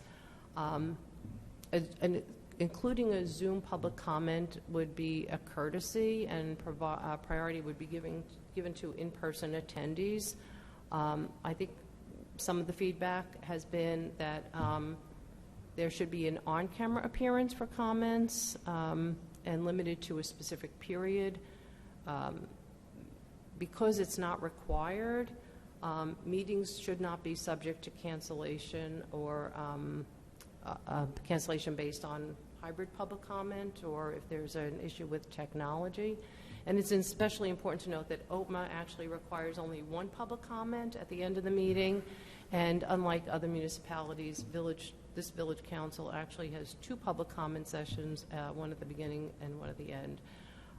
We exceed the current requirements by OPMA, but I do think that it might be prudent to do the hybrid test with reasonable procedural requirements, because it's important to understand the primary purpose of our meetings is to get the business of the municipality accomplished. So I don't know if anyone has any thoughts on it, but I just wanted to say that once again, I think we owe a debt of gratitude to Dylan for getting that up and running, in addition to all the other things he was doing behind the scenes in that entire crazy flurry of activity. We were working on platforms to do COVID reporting and to make sure we were able to disseminate information. There was so much activity behind the scenes. I don't know that people really appreciate, but especially how quickly the village manager, village staff, and our IT director, Dylan Hansen, were quickly pivoted and got things done. So I think that I hear a lot of complaints, I hear a lot of criticisms, but I actually think we should be saying thank you. So, but back to the hybrid access, I defer to commentary, but just for the record, we've been working on this behind the scenes, and I leave it to everybody. Okay, well, I'm not supportive of this for several reasons. I'm not supportive of even testing it. There's obviously a cost associated with it. It sounds cumbersome. Now, what we heard tonight is we had remnants of a hurricane that made landfall in Louisiana, traveled across the country, and we incurred $1.8 million worth of damage because of that, $300,000 worth of overtime. So that's something we didn't anticipate in our budget. We have a tree planting budget that $100,000 of it came out of and became the ash tree chopping down budget. And anybody who's not involved in the Shade Tree Commission, because we knew this was coming, and we knew we were going to have to take down a lot of ash trees. This is just the beginning. There's more to come. So the Shade Tree Commission, we're working on making a request for a bigger tree planting budget. Mm-hmm. We have some money to do some tree wells downtown to rehabilitate them, and we want to continue that. So everybody wants something, and we haven't even heard the wish list from the department heads. And inflation. I mean, look, anybody who lives in the real world, everything's going up in cost. Materials, I mean, it's everything. So when we're looking at our next budget, and I'm glad that Sean and Rich were here to give us some help in reducing some of our costs, but our expenses we're going to incur more expenses as we get closer to the budget. Mm-hmm. Also, I mean, climate change is happening. It's not a one-off event. Maybe we luck out, we don't get any hurricanes next year. Maybe we get 3, and that's more money in the budget. So then, because of COVID and everything else, we had a higher tax increase percentage-wise than I've ever had as a member of the village council. I know. And I'm not a fan of gimmicks, but we were going to maybe suspend the open space tax for 1 year to lower it by more than a percentage point, and that was attacked until it died on the vine. So anything else we tried to do just kind of got attacked until it died on the vine. So all we had left was a tax increase. So it'd be nice to give everybody everything they want, but there's a cost to it. And at the end of the day, we kind of have to prioritize, and we're going to have to make some tough decisions, I think, in this budget when we see expenses rising, and we have to try and consider additional natural disasters. And, I mean, we have access to everything. I mean, email works 24/7.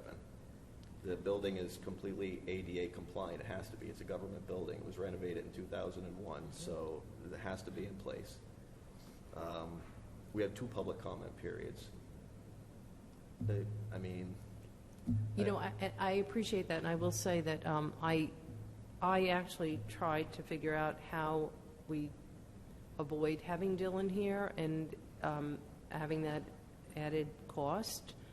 But that would then, I agree that it would be cumbersome for us then to have to manage that and manage this meeting. And truthfully, I think, Heather, did you want to just talk about other municipalities that are doing this? Because I know you did. Yeah, I'm a member of Northwest Bergen Shared Services Group, which is the 13 towns in Northwest Bergen County. There are a couple of municipalities in Northwest Bergen who are doing call-in. However, it's about 2. The others that I've found, at least, are all meeting in person. There is no hybrid. It's as if it were pre-COVID. And if you want to comment, you come to the meetings. I've also done a quick survey of the rest of Bergen County, and the majority, again, are in person. They don't have hybrid access. They don't have call-ins. You know, the reality is that anyone can send an email to a council member at any time if they have concerns or if they have questions. And certainly the council reads their email, and so they're aware of those concerns. I'll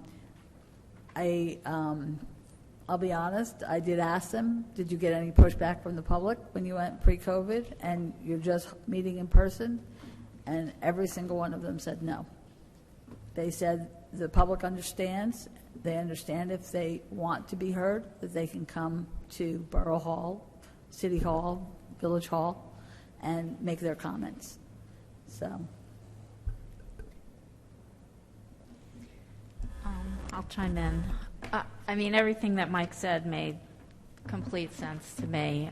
I've heard from a lot of people about putting in hybrid meetings, and I would say it's almost 50-50, where half people that I've talked to said, don't do it.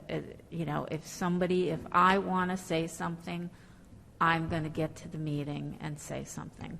That's the way it's always been. That's the way it should be. When I was younger, I got baby. I'm not talking myself. I'm talking other people are telling me, I got babysitters. I figured it out. You know, I don't want to waste any money doing it. And really, everything that Mike said about what we're going to be going through this year with needing more money for trees and all of the money that is going to be spent because of Ida. I know it's not a huge amount of money, but it's still money that we don't need to spend. We're here, we're open, we're safe. People can come, they can wear masks. They don't have to stay for the meeting. If they just want to come for a few minutes and make a comment, that's fine. We have 2 periods of public comment in the beginning and the end.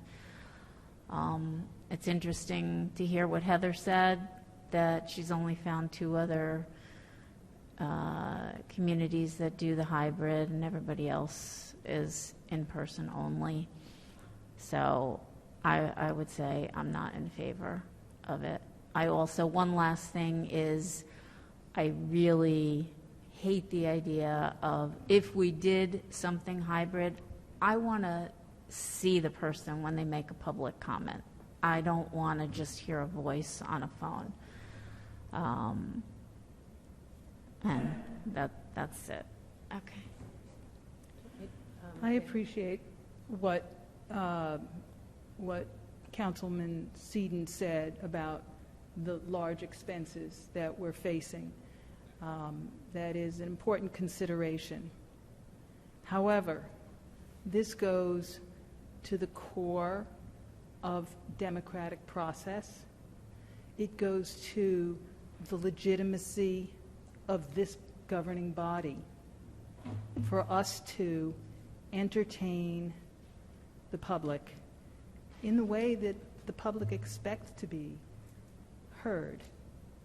In this day and age, we can hear more of our constituents, the people who can't get a babysitter or who are disabled or can't drive at night. We should be accommodating them.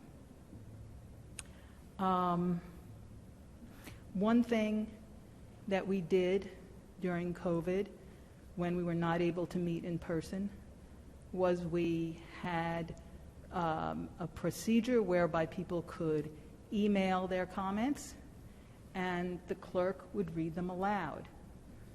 They became part of the record. That's an important thing.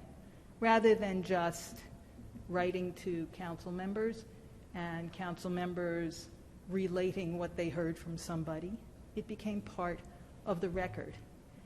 And that cost us nothing. And I don't know why we haven't been doing that for months now. I think we should have been. And I think a trial period would give us an idea of how much taking calls would cost us. And we'd see if there are other glitches besides. Also, we just hired, is it 1 or 2 more employees in the IT department? We replaced 2 who left. Okay. So there was no increase in the IT. I also want to point out there was no increase in the village clerk's office because, in fact, anyone who's there, it's probably a reduction this year in the village clerk's office because we brought in a new employee for a long-time employee. So there was not an increase in either one of those budgets. Okay, so thank you for that correction. Not additional employees, but could one of these newer employees, who I would imagine are hired at a lower salary, cover the meetings rather than Dylan? So all in all, I would be in favor of a trial period. So I'm not in favor. First, I disagree with the email and comments. I completely disagree because those are just being read into the record. And again, I think that it's easy for people. I had emails from residents, probably, I guess, a half a dozen or so today, and responded to every one of them. People email all the time. They email about concerns, whether it's debris or a suggestion. I respond to those emails all the time. But other people don't hear them. But I don't. They don't get to assess them. But Pam, I don't think that people emailing to say is a suggestion. Would you consider this? I could bring it to council. That's how we hear it. Actually, this meeting is to conduct village business. That's what this meeting is about. That's what we're doing here.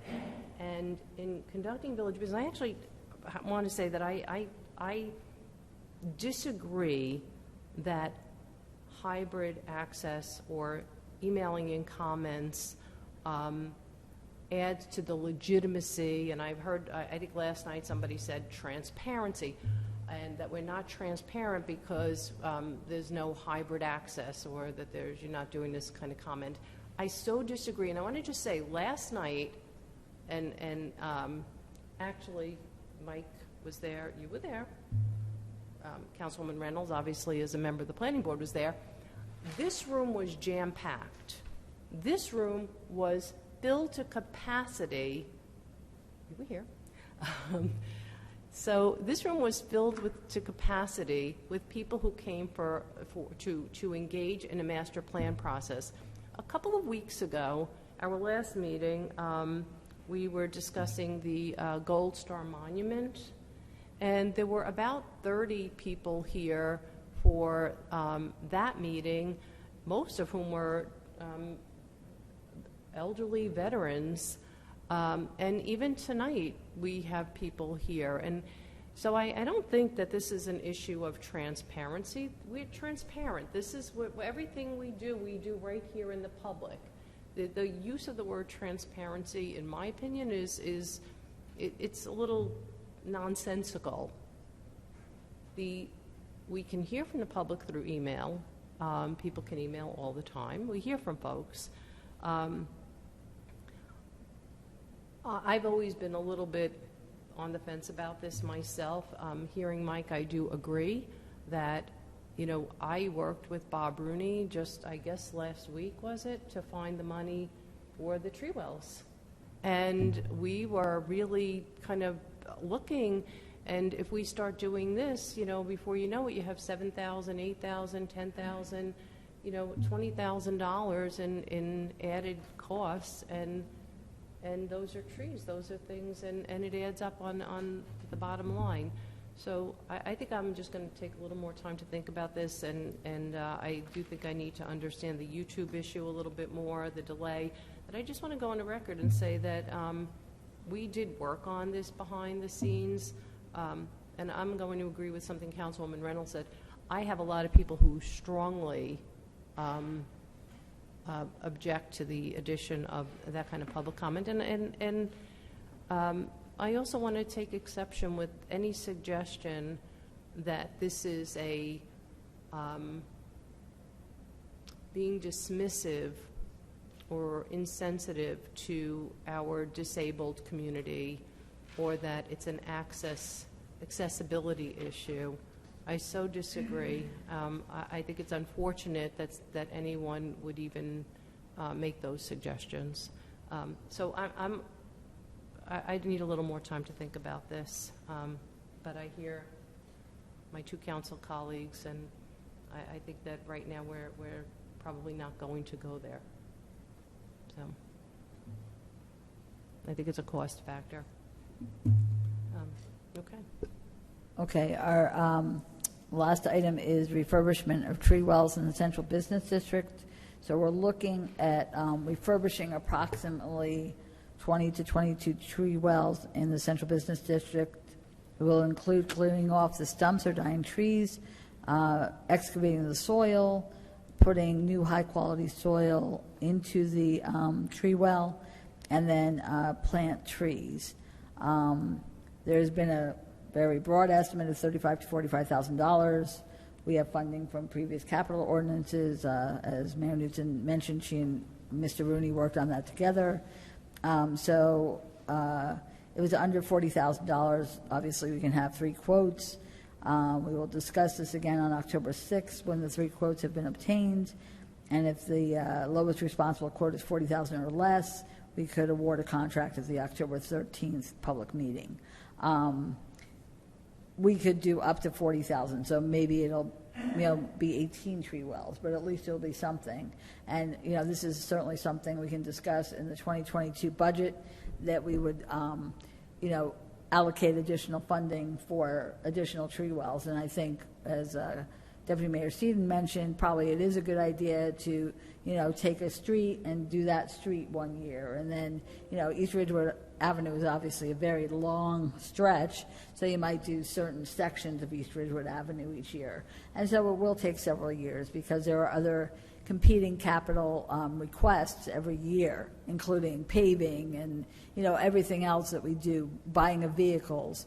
But I think that certainly we could put that into the budget to look at, and for the council to decide whether or not they wish to continue this once we do this initial amount of whatever it may be, up to $40,000.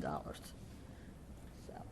Yeah, I think this is a good first step. I mean, this is the members of Shade Tree Commission are all reasonable folks. We've discussed this for a while. We want to get something moving downtown, and we understand that you can't do it all at once. There's too much disruption. There's too much cost all up front to do it all in one year, and But as long as we could do it in sections, and we can move it along, and now we have this funding in place, so then people see it. So we haven't really done anything downtown, and I've been an advocate for not doing anything downtown until we did it the right way, because again, to just spend $500 to put a tree in a well that the soil's compacted and it's a mess and it's just going to kill it anyway, you're literally just throwing money down a pit. So it's a good idea to put this on the radar. People see it, they might start to agree with it, and then just put it in consideration for the next several capital budgets. And again, if we have some sort of emergency situation, we have excessive storms, and vehicles get damaged or lost or something like that, then sure, maybe one year we have to skip it because of some natural disaster, some unforeseen incident that happens. But if we could at least kind of keep this moving along, I think people will get happier and more excited the further along we get downtown. And the great first step was getting rid of the brick bans, because again, it was acted like a dam around the wells. You wanted the wells to kind of be a little bit recessed from the sidewalk, so the water would flow into it. And when you had those brick bans up there, people are tripping over them, they're hitting them with their cars, and most importantly, they're keeping the water out of the trees. So that was a great first step. Now we kind of go back and we'll do some plantings, we'll amend the soil, we'll do everything the right way, and before you know it, in a few years, we'll have everything replanted in the downtown, and it'll thrive, and they won't just be these little twigs that live for 2 years and die, and then you have a stump or an empty tree well. So this is great. Thank you, Mayor. Thank you. Thank Bob Rooney. Thank you again. And thank you, Shade Tree Commission. Thanks for everybody being here and supporting, and all the meetings we have and discussions that we have about this. It's very important. I mean, I know when we first started on the Shade Tree Commission, we weren't even planting trees in the village. So, unfortunately this year we haven't planted trees, but it's the emerald ash borer, and, it's another, not quite unforeseen incident, but now people are seeing it. Now streets with ash trees are getting decimated and clear cut because they have to. The trees are dead. They're infested with an invasive species, and they're brittle and they're busting apart. So obviously I'm supportive of this and very appreciative of everybody's work that it took to get us here. Mike, can I ask a couple of questions? So what do you know yet what type of trees you want to plant? Well, they have there's lists. That we plant. We want to try and stay away from invasives, and if you're under wires, or especially in the tree pits, because there's not so much room, that maybe they would be smaller ornamental trees that get like 30 or 40 feet. And I don't know, we have many sites where you could put an oak or a maple, or something like that, because they get pretty big. But and the thought of just getting rid of the brick bans and putting in new soil, everybody feels that. Well, there's like a schematic for the tree pit, so it's a little bit more involved in just excavating and putting in the soil and everything, which is why it's a little bit more expensive than just planting That's what a I tree, wanted to so make we'd have sure to, phase it in. that they survive. Right. Yeah, and then that's again. There's been literally years worth of work and research in CU soil and urban forestry, and hours and hours of meetings and discussions with all the good people on the Shade Tree Commission. So like I said, this is incredibly well thought out, and I'm glad that it's finally coming to the forefront and getting on the radar and maybe actually getting done. Thank you. Yeah, I have a question on a somewhat related topic. The tree inventory, is it finished enough that we can use it as a basis for grant applications for buying and planting more trees? We have to look into that, but I know there's a lot of certifications that the Shade Tree Commission needed. There's continuing education unit staff members have to get. There's people who have to be certified with different courses. So as long as we maintain that certification, and we were able to apply for different statewide grants. I mean, obviously having the tree inventory, I'd have to look into it off the top of my head. I don't know. I don't think it's a requirement for anything, but it's got to be a big help, because we can at least present what we know and what we have for the most part. So I mean, most of the street trees were done. The county roads weren't done, and the parks and things weren't done. But that's something that we could also look at to kind of finish up. then maybe we could see if there's money available at the county level to do the county roads, since, you know, they want to own the roads, then they could own the trees and lean in a little bit. Okay. Yeah, this is a good start. Yeah. So I have a question. So how quickly do we need to do we need to get our bids or get our quotes? And so what is the timeline to get the trees planted, right? I think that for me, that's like important because I'm not the green person, but Ideally, as everyone hears over and over and over, I'm just not the green person. I don't know one tree from the next. But I think we have to plant in the fall. yes, Dave, you've probably been to enough of these meetings and heard me say that we ideally want to plant in the fall. So because it's under $40,000 and we have a qualified purchasing agent, Right. we could go out. We don't have to go out for a formal bid. We could just get Right. 3 written quotes from Correct. someone. So we could get the 3 written quotes from somebody. You know, maybe. So I'm hoping to bring that back to the October 6th meeting.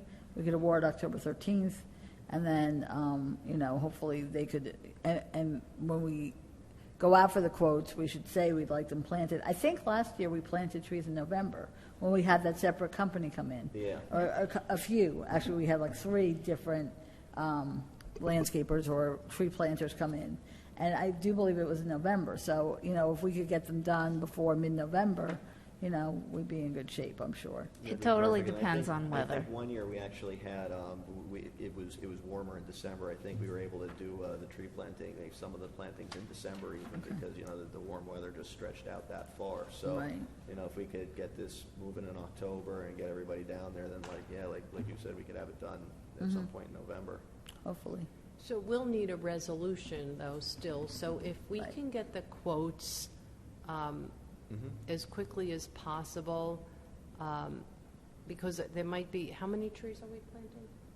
18 or 20. Because somewhere there around might there. be also an issue with ordering what they want.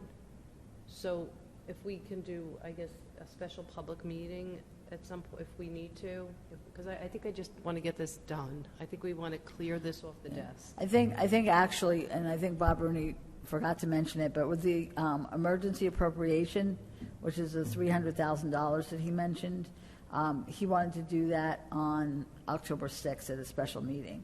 So we could discuss the quotes we received before the special public meeting and then put it on there, on that, and that would save us a week. Okay. So that would help. So we need to get the quotes. Yeah, within the next week or so. Okay, all right. Right. So we could get that done, and I'm just going to say, of all the boards and committees and commissions, the Shade Tree Commission, you guys are on it, and good for you. Kudos to you, because you're so on it.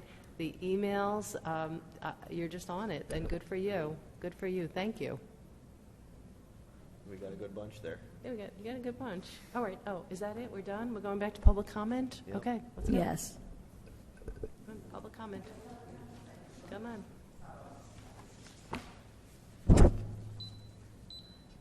Carolyn Jacoby, 160 Godwin Avenue. Carol, just pull it down a little. Like there. Okay. Thank you. What can I say? Thank you. Could you just repeat your name and address, please? Name and address for the record. Carolyn Jacoby, 160 Godwin. Thanks. Right.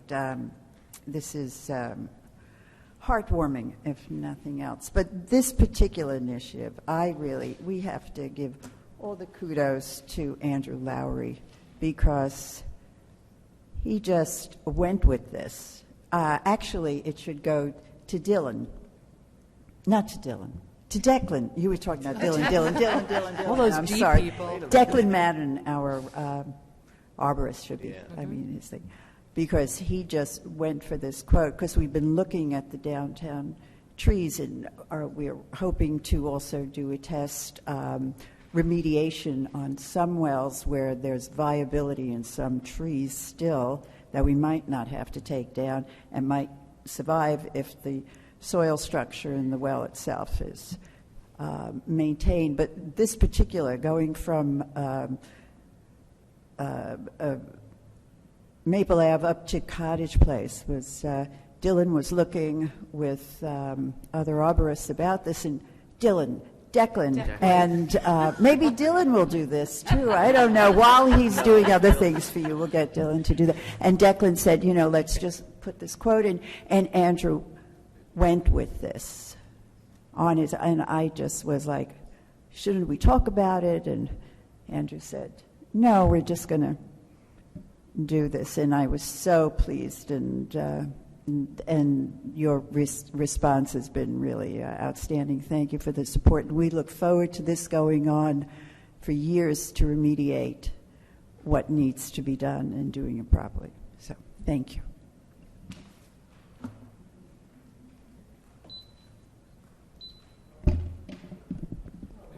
So Siobhan Cran, Winograd, 274 Ivy Place.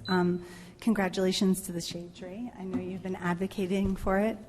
Earlier this spring, when I attended Mahmoud Hamza's lovely Arbor Day event, I was inspired. I bought 2 trees in memory of my father, and because I didn't want his tree to be lonely, I planted one for the other father in my family, my husband.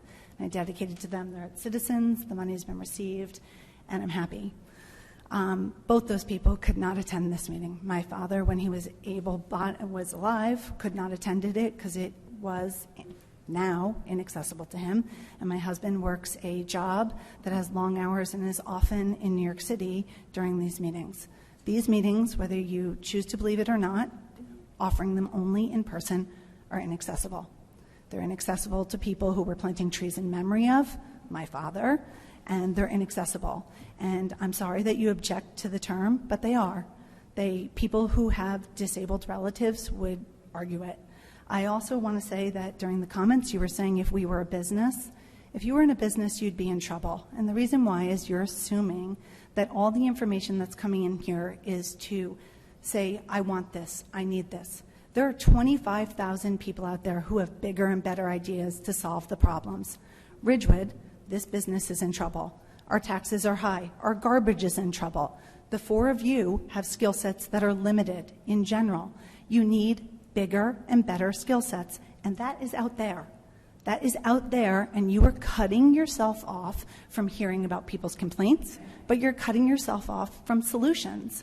You're even during this meeting, because you don't have people able to, how about hiring an intern? How about a kid who went to Ridgewood High School, a locally grown kid who could come in here and offer you a solution for free and a line item on their resume? The idea that this podium is only to come here and complain is obscene. It is an opportunity for you to engage with the public proactively and to hear complaints. I also object to the fact that you've said that emails are answered. They're not. Select emails are answered. My emails are not answered. Pam responds to them. Ever since litigation, I can't get a reply from staff, from anybody. We'll often get no answer or anything. I've been writing about remote access since July. And the idea, again, that you've heard half and half. I told somebody this today. There are people in this community that I have never agreed on a single solid issue. And remote access, we're in complete agreement.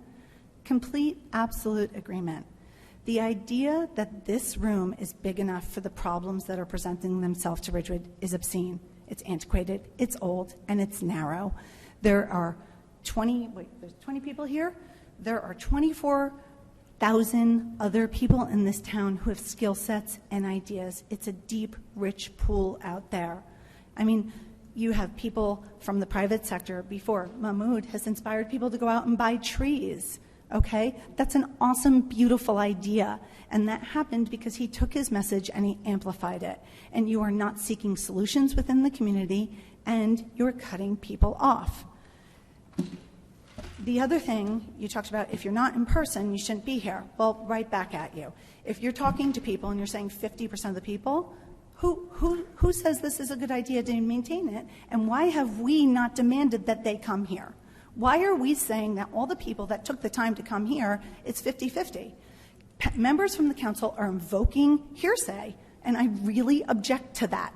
How am I supposed to argue with a shadow or have a conference or connection with a member of the community who disavows what I'm saying if I can't see them? If your argument is, I have to see them, I have to see them, right back at you. The council members who are invoking these things should not be doing it. It's obscene. It's obscene. I have been coming here since I was a teenager. I am upset. I miss my father. I have personalized this. I don't have answers for my children. What do you want me to say to people who can't access this building? And they can't access it because it's not safe, because some people in the dais have called their vaccination status into question. The idea is, if this is a business, it's in trouble. It's in trouble because when you start off what you've done, it's not a good place to be. It's what we need to do. We need to make these meetings accessible to all. We need to tap resources that you have not touched. Working parents, working mothers, single mothers, they can't come here. And if you want to have these conversations and sit there from the dais and say things about shadows of people, tell them, come here. It is 10 o'clock at night. I am beyond livid. This has been going on since July, and you are not answering the initial question. Thank you. I'd just like to say, anybody with a brilliant idea is more than welcome to email all of us so we could thoroughly review it. Rorick Holiday, In hearsay, 1 off the record. Franklin Avenue. I'm not sure where to start. When the mayor says that she responds to all her emails, is this true? You have yet to respond to one email of mine. One email. Okay? So you can't say you respond to all your emails. You're exaggerating. Also, when you and Ms. Reynolds talk in terms of all these people are against having these hybrid meetings, who the heck are all these people who are against it? Why should they be against it? Why would they be against it? Okay? Why would they be against it? Or are you again inventing things? Now, when the mayor talks about yesterday's meeting, yes, the room was full.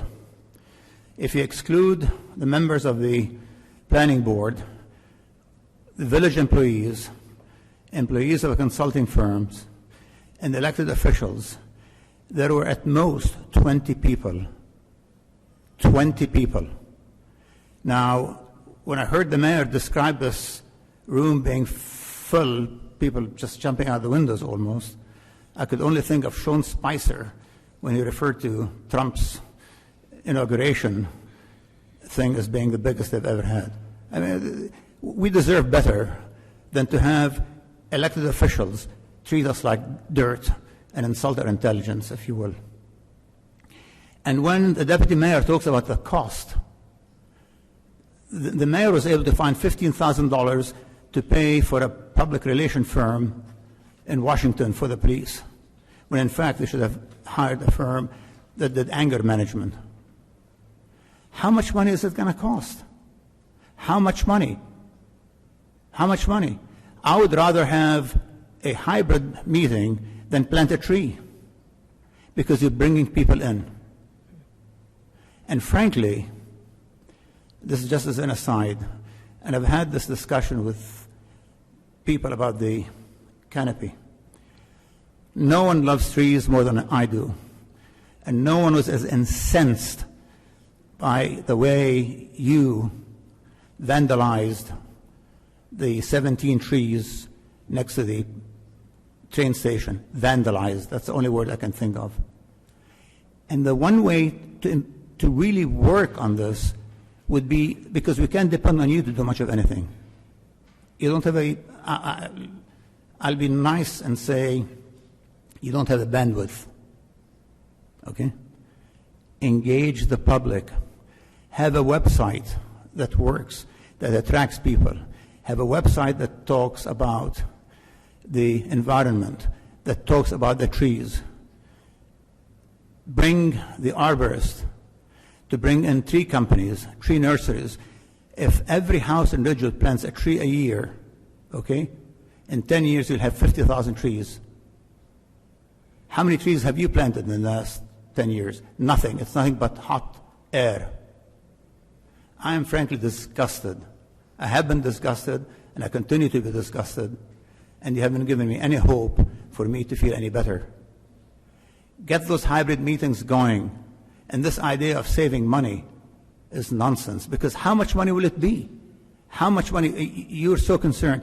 Is it $10,000, $20,000, $100,000, $1 million a year? Will it cost $1 million? How much will it be? It's nothing.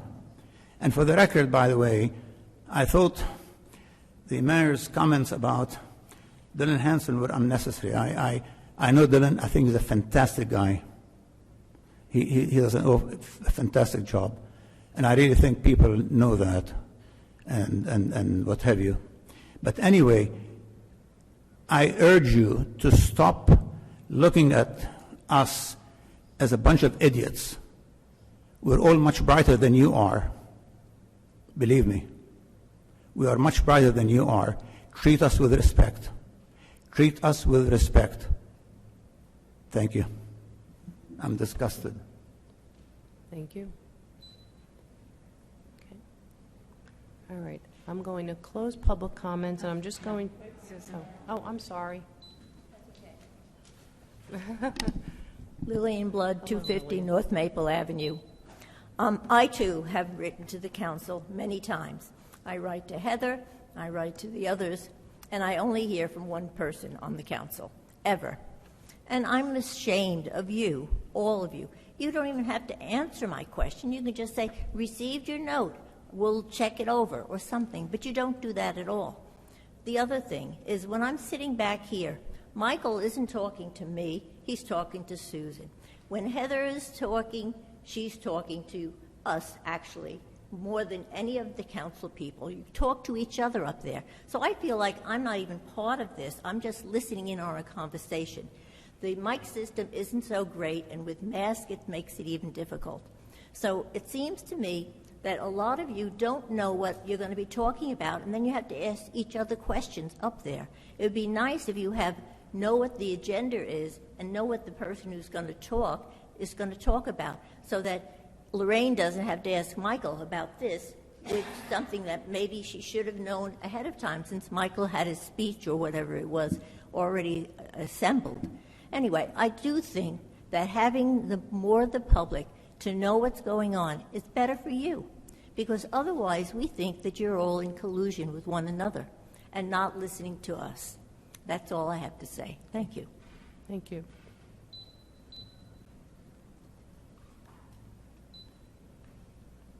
Hi, my name is Amanda Pye, 690 Ellington Road. I'm sorry, could you state your name clearly and your address clearly?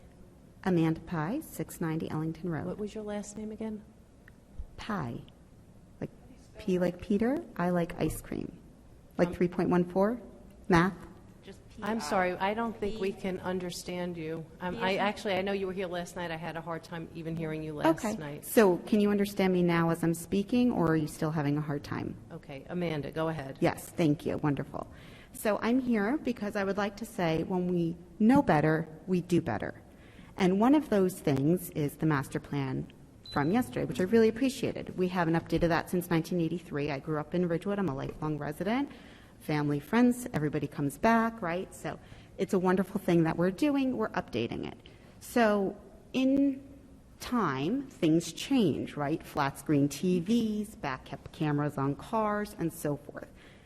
The whole idea that some people want the hybrid, some people don't want the hybrid, the people that want the hybrid should be allowed to have the hybrid. The people that want to come in person, they're more than welcome to come in person. If you would like to see a picture of the people that are calling in, I'm sure that could be arranged.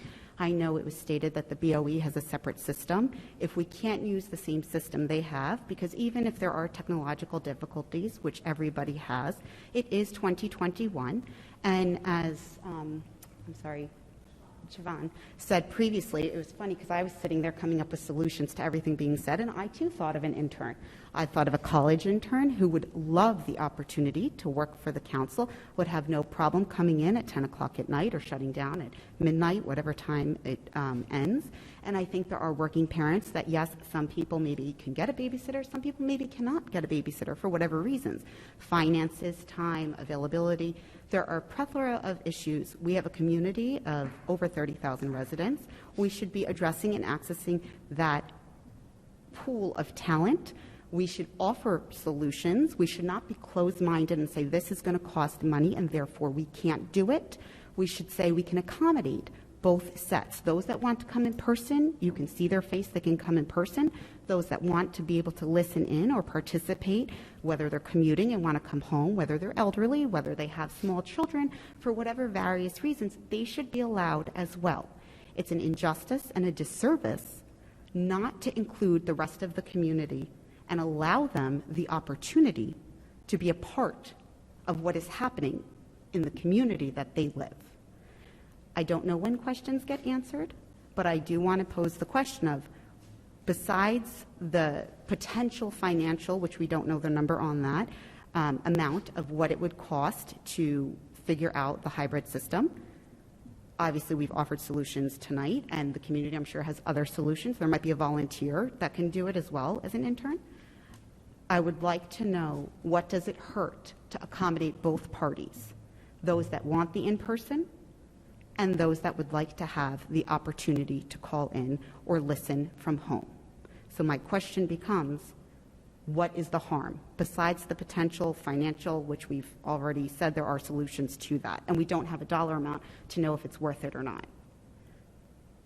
I don't know when that would be answered, so if somebody could just let me know, that would be great. I'm done.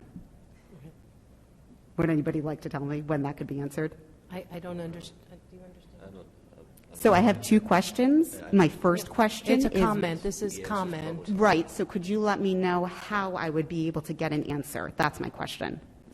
So... What is your question? 'Cause I'm just having a hard time hearing you. I'm no sorry, problem. Amanda. I understand. So my question is, how would I get an answer to my question? What is your question? I have two questions. Go ahead. One would be the cost associated with going hybrid, as Michael had mentioned. And my second question would be, what is the harm, finances aside, in allowing both parties, those that would like to attend in person, as well as those that would like to be remote? Okay. Yes. Okay. All right. I just don't know how that would get answered. Okay. Thank you. So is there a way that that could get, it doesn't have to be tonight, but could you let me know how I would get those answers? As I said earlier, that we're hearing that this is not something that council is necessarily interested in, but I did say that we would continue to evaluate it moving forward to see what other options were available. So via email, we should email? Yeah, you can. Email. Yeah. Okay, great, thank you. So just, okay. No, I'm good. You're good. Thank you, Amanda. Okay, with that, now we'll close public comment, and I'm just going to respond to a couple of things here.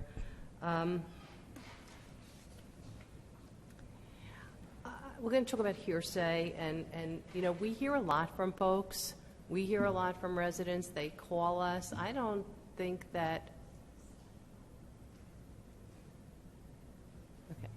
I don't think that when we hear something that we hear information from residents, we get input from all sorts of people, and I think that if people don't want to be identified, it's hearsay for maybe you, but it's not hearsay for Councilwoman Reynolds. She's repeating something that has been shared with her directly, and I trust when you say, Pam, say things, whether you're coming back here and giving a report from CBDAC, I guess we'll say that's hearsay.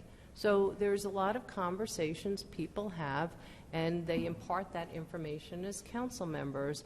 I will say that the suggestion, I actually do recall the email I responded to Mr. Halvey for.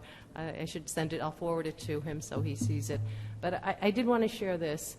There are many times when I responded to a particular resident, and when I learned on Facebook that I didn't, and that I was bashed all over Facebook, when I had the response in front of me, not only the response, but a telephone call for a half an hour responding to that same resident's email, just for that resident to go out into the world and say, this didn't happen. The truth of it is I stopped responding. I stopped responding because, in my opinion, it was too argumentative and not productive.